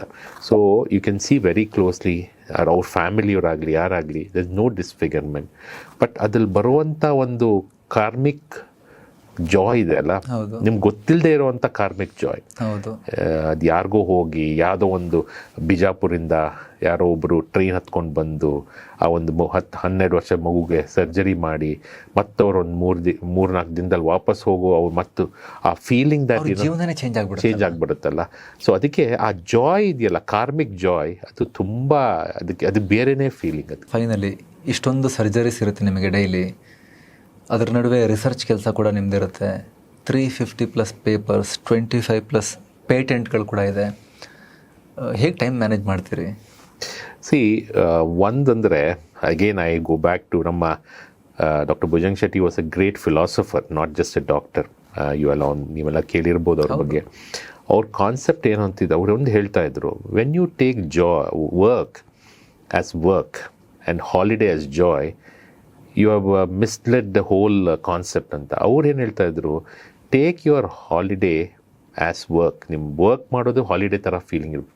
Always you was on a serotonin search. So ಅವ್ರು ನೋಡ್ತಾ ನೋಡ್ತಾ ನಾವೇನು ಕೊಂಡ್ಕೊಡ್ತಿದ್ವಿ ಅಂದರೆ, ಇಷ್ಟು ಕ್ಲಿಯರಾಗಿ ಕಂಪಾರ್ಟ್ಮೆಂಟಲೈಸ್ ಮಾಡ್ಬೋದು ನಿಮ್ಮ ವರ್ಕ್ನ ಅಂತ. ಅವರು ಅಷ್ಟೇ ಎಲ್ಲೋ 101 ಕೆಲಸಗಳು ಮಾಡ್ತಾಯಿದ್ರು. ಬಟ್ ಯಾವುದು ಕೆಲಸ ಅಂತ ಅನಿಸ್ತಾ ಇರಲಿಲ್ಲ. ಸೊ ಸ್ಲೋ ಆ್ಯಂಡ್ ಸ್ಟಡಿಲಿ, ಅವರಷ್ಟು ರೀಚ್ ಆಗದೆ ಇರ್ಬೋದು, slow and steadily I also started trying to compartmentalize my work. I have a professorial role in Netherlands. I have a chair in my name. I teach PhD students. So ಈಗ Netherlands to Illin PhD students, so Illin research, and bringing in research to motivate people. ಇದು most important thing is about how you compartmentalize your thing. ಎಲ್ಲರಿಗೂ 24 ಗಂಟೆನೇ ಇರೋದು, ಎಲ್ಲರೂ 6-7 ಗಂಟೆ ಮಲಗಲೇಬೇಕು. So ಆವಾಗ ಏನಾಯಿತು ಅಂದರೆ, I started believing that if you can clearly focus your compartment of what you can do in this day every day ಇಷ್ಟು ಮಾಡಬೇಕು ನಾನು ಅಂದರೆ, ದೆನ್ ಇಟ್ ಡಸಂಟ್ ಬಿಕಮ್ಸ್ ಅದು ನಾನು ಟೇಕ್ ಇಟ್ ಆಸ್ ವರ್ಕ್. ಏನಾಗುತ್ತೆ ಅಂದರೆ, ಯು ಸ್ಟಾರ್ಟ್ ಫೀಲಿಂಗ್, ಅಯ್ಯೋ ಸುಸ್ತಾಯಿತು, ಇವತ್ತು ಬೇಡ, ಇವತ್ತು ನಾನು ತುಂಬ ಕೆಲಸ ಮಾಡಿಬಿಟ್ಟೆ, ಇವತ್ತು ನಾನು ರಿಸರ್ಚ್ ಮಾಡಲ್ಲ ಅಥವಾ ಪೇಪರ್ಸ್ ಬರೆಯಲ್ಲ. ಅದು then it becomes hugely like a work. So I follow a lot of what he said. For me, if I have to do 10 things in a day, it becomes joy that I'm doing this 10 things. 10 enjoyable tasks. Absolutely. 10 enjoyable tasks is a very right word. Okay. Research ವಿಚಾರಕ್ಕೆ ಬಂದರೆ, ನಾವು everybody wants to run company, CEO, MD, ನಾನು company runner, business administration, ಅದರಲ್ಲಿ ಒಂದು status ಕಾಣ್ತಾರೆ, ಅದರಲ್ಲಿ ಒಂಥರ thrill ಇದೆ ಅಂತ ಅಂದ್ಕೊಳ್ಳೋ ಟೈಮ್ನಲ್ಲಿ R&Dಯ ಮಹತ್ವ ಏನು ಅಂಥೇಳಿ ನಿಮ್ಮ ಹತ್ರನೇ ಇದನ್ನು ಕೇಳಬೇಕು ಅಂತ ಅಂದ್ಕೊಂಡಿದ್ದೆ ನಾನು. ಯಾಕಂತ ಹೇಳಿದ್ರೆ, ನಮ್ಮ ದೇಶದಲ್ಲಿ ಪ್ರಪಂಚದ ಬೇರೆ ಕಡೆ R&D ಕೊಟ್ಟಷ್ಟು ಮಹತ್ವ ಇಲ್ಲಿ ನಾವು ಕೊಟ್ಟಿರೋದು ಸರ್ಕಾರದ ಲೆವೆಲಿಂದ ನೋಡಿದ್ರೂ ಕೂಡ ಕಮ್ಮಿನೇ. ನಾವು ಜಾಸ್ತಿ R&D ಮೇಲೆ ಸ್ಪೆಂಡ್ ಮಾಡಲ್ಲ. ಆಸ್ ಎ ನೇಷನ್ ಸರ್ಕಾರ ಸ್ಪೆಂಡ್ ಮಾಡಲ್ಲ. ಪ್ರೈವೇಟ್ ಇನ್ಸ್ಟಿಟ್ಯೂಷನ್ಸ್ ಕೂಡ R&D ಮೇಲೆ ತುಂಬ cash rich institutions, but R&D ಮೇಲೆ ಲಾರ್ಜ್ ಸ್ಪೆಂಡಿಂಗ್ ಇರೋದಿಲ್ಲ. ಅದ್ರ ಮಹತ್ವ ಏನು ಅಂತ ರೀಸೆಂಟ್ಲಿ ಈ ಗ್ಲೆನ್ಮಾರ್ಕ್ ಅವ್ರದ್ದು ನೀವು ಸುದ್ದಿ ನೋಡಿರ್ಬೋದು. ಅವ್ರ ಕ್ಯಾನ್ಸರ್ಸ್ ಮಾಲಿಕ್ಯೂಲ್ ಅದಿನ್ನೂ ರಿಸರ್ಚ್ ಸ್ಟೇಜಲ್ಲಿದೆ. ಅದಕ್ಕೆ US ಇಂದ ಫಂಡಿಂಗ್ ಬಂತು, ಸಮ್ 15,000 crore ಸಮಥಿಂಗ್, ಎಲ್ಲ ಟೋಟಲ್ ಮಾಡಿದಾಗ ಮೋಸ್ಟ್ಲಿ 15,000 to 20,000 crore ಬರುತ್ತೆ ಅಂತ ಕಾಣುತ್ತೆ, ಅದು if I'm not wrong. But huge amount ಅದು. ಅದಿನ್ನೂ ಡೆವಲಪಿಂಗ್ ಸ್ಟೇಜಲ್ಲಿರೋ ಮಾಲಿಕ್ಯೂಲ್ಗೆ ಅಮೆರಿಕನ್ ಕಂಪ್ನಿ ಇದನ್ನು ಮಾಡಿ ಕಂಟಿನ್ಯೂ ಮಾಡಿ ವಿ ಆರ್ ಫಂಡಿಂಗ್ ಇಟ್ ಅಂಥೇಳಿ, ಸ್ಟೇಜ್ ವೈಸ್ ಇಷ್ಟು ದುಡ್ಡು ಕೊಡ್ತೀವಿ ಅಂಥೇಳಿ. ಸೊ ನೀವೊಬ್ಬ ಸೈಂಟಿಸ್ಟ್ ಆಗಿ, ರಿಸರ್ಚ್ ಸೈಂಟಿಸ್ಟ್ ಆಗಿ ಅದ್ರದ್ದು ಮಹತ್ವ ಸ್ವಲ್ಪ ನಮಗೆ ಅರ್ಥ ಮಾಡಿಸಿ. One thing I want to tell is, ನಮ್ಮ ಗೌರ್ಮೆಂಟ್ ಸಪೋರ್ಟ್ ಇದೆ, ಬಟ್ ಏನಾಗುತ್ತೆ ಅಂದರೆ you have to go through proper channels. ಈಗ ICMR ಇರ್ಬೋದು, DBT ಇರ್ಬೋದು, ಮಲ್ಟಿಪಲ್ ಆರ್ಗನೈಸೇಷನ್ಸ್ ಇದೆ, ಅವ್ರ ಹತ್ರ ಗ್ರ್ಯಾಂಟ್ಸ್ ಇರುತ್ತೆ. ನಾವು ಗ್ರ್ಯಾಂಟ್ ಬರೀಬೇಕು. ಬಟ್ ಸಫಿಷಿಯೆಂಟ್ ಇದೆಯಾ? Sufficient to run at least the baseline. ಕೆಲವುದಕ್ಕೆಲ್ಲ ಲಾಂಗ್ ಬಿಗ್ ಗ್ರ್ಯಾಂಟ್ಸು ಇದ್ದಾವೆ. ನಮ್ಮಲ್ಲಿ ಪ್ರಾಬ್ಲಮ್ ಏನಂದರೆ, I am speaking for myself also, ನಾವು ಗ್ರ್ಯಾಂಟ್ ಬರೆಯೋದಲ್ಲಿ ಭಾಳ ವೀಕ್ ಇದ್ದೀವಿ. ಅದನ್ನು ಬರೀಬೇಕು, ಪ್ರೋಸೆಸ್ ಇದೆ, ಅದಲ್ಲೇ ನಾವು most of the time I am also A reviewer for most of the grant. ಏನೇನೋ ಬಾಯ್ ಬಂದಿದ್ದೆಲ್ಲ ಬರೆದ್ಬಿಡ್ತೀವಿ, ಕಾನ್ಸೆಪ್ಟೇ ಇರೋದಿಲ್ಲ. ಯಾರೋ ಒಬ್ಬ ಮಾಡಿದನ್ನು ಅದನ್ನೇ ರಿಪೀಟ್ ಮಾಡಿ ಅದನ್ನೇ ಕಾಪಿ ಮಾಡೋ ಗ್ರ್ಯಾಂಟ್ ಬರಿತೀವಿ.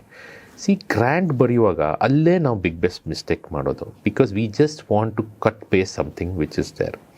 ಒರಿಜಿನಲ್ ಮಾಲಿಕ್ಯೂಲ್ಸ್, ಒರಿಜಿನಲ್ ಗ್ರ್ಯಾಂಟ್ಗೆ ಒಂದು 10 ಸತಿ ರಿಜೆಕ್ಟ್ ಆಗುತ್ತೆ, ಬಟ್ 11ನೇ ಸತಿ it will get accepted. That is the first thing. Second thing, patience is the most important thing. Patience ಇಲ್ಲ ಅಂದರೆ research it's not going to work. In fact ಈಗ ಎವ್ರಿ ಕಂಟ್ರಿ ಇನ್ಕ್ಲೂಡಿಂಗ್ ಅಮೇರಿಕಾ, ನೀವು Donald Trump ರೀಸೆಂಟಾಗಿ ಒಂದು ನೋಡಿರ್ಬೋದು, the ಸೈನ್ಸಿಗೆ they cut down heavily. ಹೌದು, ತುಂಬ cut. There is no funding anywhere. Space ಎಲ್ಲ ಕಟ್ ಮಾಡಿ. ಯುರೋಪಲ್ಲೂ ಕಟ್ ಆಗಿದೆ. ಆರ್ಟೆಮಿಸ್ ಮಿಷನ್ ಸ್ವಲ್ಪ ಟ್ರಿಮ್ ಡೌನ್ ಆಗಿರೋದು ಇದರಿಂದ, funding. Absolutely, the whole work is trim down because of the thing. ಈ ಥರ ಸಿಚುವೇಶನಲ್ಲಿ ಇರುವಾಗ you have to figure out, scientist salary is very low. ಸೈನ್ಸಿಗೆ ಸ್ಯಾಲ್ರಿ ಇಲ್ಲದೆ ಇದ್ದರೆ ಅವ್ರು ಬರಲ್ಲ. ಸೈಂಟಿಸ್ಟ್ ಹೇಗಿರಬೇಕು ಅಂದರೆ ಅವ್ನು ಪ್ಯಾಷನ್ ಇರಬೇಕು. He should have that drive, that ನಾನು ಏನೋ ಒಂದು ಕ್ರಿಯೇಟ್ ಮಾಡ್ತೀವಿ. ಪ್ಯಾಷನ್ ಯಾವಾಗಿಂದ ಎಲ್ಲಿಂದ ಬರುತ್ತೆ? ಟಾಪಿಂದ ಇರಬೇಕು. ಅವ್ರ ಲೈಫ್ ಸೆಟಲ್ ಆಗಿರಬೇಕು. ಟಾಪ್ ಅವನು ಹೇಳಬೇಕು, ನೋಡು ನೀನು ಈಗ ಮಾಡ್ತಾ ಇರೋದು it will change the world. ನೀನು ಮಾಡ್ತಾ ಇರೋದು it will be the thing. ಅವನಿಗೆ ಕೆಳಗೆ ನೀವು you may be thinking you will change something ಅಂತ, ಆ ಕೆಳಗೆ ಪರ್ಕ್ಯುಲೇಟ್ ಆಗಲಿಲ್ಲ ಅಂದರೆ ಅವ್ನು ಏನು ಮಾಡ್ತೀನಿ ಅಂತ ಅವ್ನಿಗೆ ಗೊತ್ತಿಲ್ಲ. Half the scientist move out because this no motivation. ಮತ್ತೆ ಅವ್ರಿಗೂ ಖಾಲಿ ಕೈಯಲ್ಲಿ ಇದ್ಕೊಂಡು ಜಗ ಚೇಂಜ್ ಮಾಡೋಕ್ಕಾಗಲ್ಲ. ಅವ್ರಿಗೆ 20 ವರ್ಷ 10 ವರ್ಷ ರಿಸಲ್ಟ್ ವರ್ಕ್ ಮಾಡಿದ್ಮೇಲೆ ರಿಸಲ್ಟ್ ಸಿಗುತ್ತೆ ಅನ್ನೋ ಗ್ಯಾರಂಟಿನೂ ಇರೋದಿಲ್ಲ. ಅವ್ರದ್ದು ಒಂದು ಲೈಫ್ ಅನ್ನೋದು ಇರುತ್ತಲ್ವಾ. ಲೈಫು ಅವ್ರಿಗೇನಾಗುತ್ತೆ, ಕಾನ್ಫಿಡೆನ್ಸ್ ಕೊಡಬೇಕಲ್ವಾ. ಕಾನ್ಫಿಡೆನ್ಸ್ ನಾವು ಕೊಡಬೇಕು. As leaders we have to give. ಅದು ಇಂಪಾರ್ಟೆಂಟು. ನಿನಗೆ ನೋಡೋ ಇದರಿಂದ ಈ ಮಾಡಿದ್ರೆ ನಿಂಗೆ ಈ ದಿನದಲ್ಲಿ ಇಷ್ಟು ಬರುತ್ತೆ, ನೀನೊಂದು ಒಳ್ಳೆ ಮನೆ ಕಟ್ಬೋದು, ನೀನೊಂದು ಒಳ್ಳೆ ಇದು ಮಾಡ್ಬೋದು. ಇದು ತುಂಬ ಕಷ್ಟ. ಯಾಕಂದರೆ ಇವತ್ತು ಯು ಡೋಂಟ್ ನೋ, ಸೈನ್ಸಲ್ಲಿ ಮನಿ ಇಲ್ಲ. ಆ್ಯಂಡ್ ಸೈಂಟಿಸ್ಟ್ ಆಗೋರು ಪಾಪ they have to lead a normal. ನಾವು ಲೈಫ್ ಮಾಡೇ ಲೀವ್ ಮಾಡಬೇಕು. ಅವ್ರ ಮಕ್ಕಳು ಸ್ಕೂಲ್ಗೆ ಹೋಗ್ಬೇಕು, ಅವ್ರ ಮಕ್ಕಳು ಇದಿರಬೇಕು, ಅವ್ರ ಮಕ್ಳಿಗೂ ಅದೇ ಫೀಸ್ ಇದೆ. How do you manage all this? So ಇದರಲ್ಲಿ ಆ ಬ್ಯಾಲೆನ್ಸ್ ಇದೆಯಲ್ಲ, it is very critical. And ಆ ಬ್ಯಾಲೆನ್ಸ್ನ ನಾವೇನು ಮಾಡ್ತಿದ್ದೀವಿ ಅಂದರೆ we keep it very transparent. ನೋಡಿ, ಈ ಥರ ಬರುತ್ತೆ. ಆ್ಯಂಡ್ ನಾವು ಮಾಡೋ ರಿಸರ್ಚ್ ಏನು ಅಂದರೆ 5 yearsಲ್ಲಿ ನೋಡೋ ಈ ಥರ blindness we can sort out ಮಾಡ್ಬೋದು. ಇನ್ನೊಂದು ಮಿಸ್ಟೇಕ್ ವಿ ಡೂ ಈಸ್, ಒಂದು ಯಾರೋ US ಅಲ್ಲಿ ಒಂದು ಸತಿ ಯಾರು ಆ್ಯಪಲ್ ಒನ್ ಆಫ್ ದಿ ಕೋ-ಫೌಂಡರ್ಸ್ ಹೇಳಿದರು, it became a controversy also. Indians are very, very good workers, but they don't like innovating. ಅಂತ. ಸೊ Indians ಅಂತ ಹೇಳಿಲ್ಲ, ಮತ್ತು ಏಷ್ಯನ್ಸ್ ಅಂತ ಹೇಳಿದ್ರು ಏನೋ ಗೊತ್ತಿಲ್ಲ. ವಾಟ್ ಹ್ಯಾಪನ್ಸ್ ಇಸ್, ನಾವು ಏನಾರು ಒಂದು ಯಾರು ಮಾಡಿದರೆ we do it very beautifully. Chinese ಹಾಗೆ, they do it very beautifully. Innovate ಮಾಡಬೇಕಾದ್ರೆ you have to be disruptive ಅಂದರೆ ನೀವು ಎಕ್ಸೆಪ್ಟ್ ಮಾಡಿರೋ ಫ್ಯಾಕ್ಟರಿಂದ ನಾನು ಆಪೋಸಿಟ್ ಮಾಡಬೇಕು. ಇಲ್ಲ ಈ ಥರ ಈಗ ನಾವು ಅದೇನು ಮಾಡ್ತೀವಿ, ಇಲ್ಲ ಬಿಡು ಇದು ವರ್ಕ್ ಆಗಿದೆಯಾ ತಾನೇ ಮಾಡೆಲ್ಲು. ಈಗ ಹೊಸ ಮೂವೀಸ್ ಬರ್ತಾ ಇರ್ಬೋದು, ಅವಾಗೇನು ಮಾಡ್ತಾರೆ, the disruptive person who wants to take away from it, he will become your 1000 crore market. The non disruptive ಎಲ್ಲ ಫೇಲ್ ಆಗುತ್ತೆ. ಯಾಕಂದರೆ ಇಟ್ಸ್ ಅ ಕಾಪಿಡ್. ಹಳೆ ಅದು ಮೊನ್ನೆನೂ ಅದೇ ನೋಡಿದ್ವಲ್ಲ, ಇದು ಅದೇ ನೋಡಿ. ಸೊ ರಿಸರ್ಚಲ್ಲಿ ಎಷ್ಟು ಡಿಸ್ಟ್ರಪ್ಟಿವ್ ಹೋಗ್ತಿರೋ, ಅದೇ ನೀವು ಹೇಳೋದಲ್ಲ, Glenmark company where it becomes 15,000 crores thing. It's a disruptive molecule. ಈಗ GLP-1 ಬಂದಿದೆ ಈಗ ವೆಯ್ಟ್ ಲಾಸ್ಗೆ. It is a disruptive molecule. It's completely thought process disruptive ಇತ್ತು. It's working on molecule in which causes glucagon change.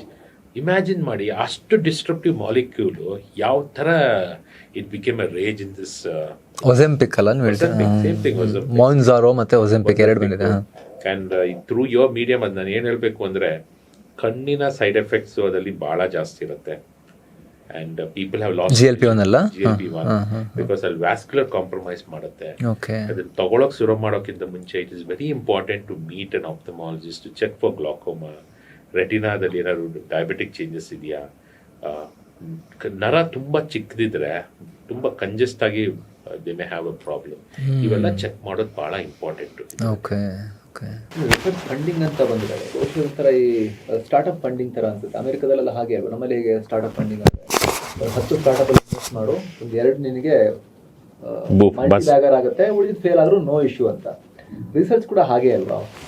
Lot of ಈ ಥರ investment ಆದಾಗ research ಮೇಲೆ 1-2 multi bagger ಆಗಿಬಿಡುತ್ತೆ. ಇನ್ವೆಸ್ಟ್ ಮಾಡಿದವರಿಗೂ ಕೈ ಹಿಡಿಯುತ್ತೆ, ಮತ್ತೆ ದೇಶಕ್ಕೂ ಒಳ್ಳೆದಾಗುತ್ತೆ, ಪ್ರಪಂಚಕ್ಕೂ ಒಳ್ಳೆದಾಗುತ್ತೆ. ಅಬ್ಸಲ್ಯೂಟ್ಲಿ.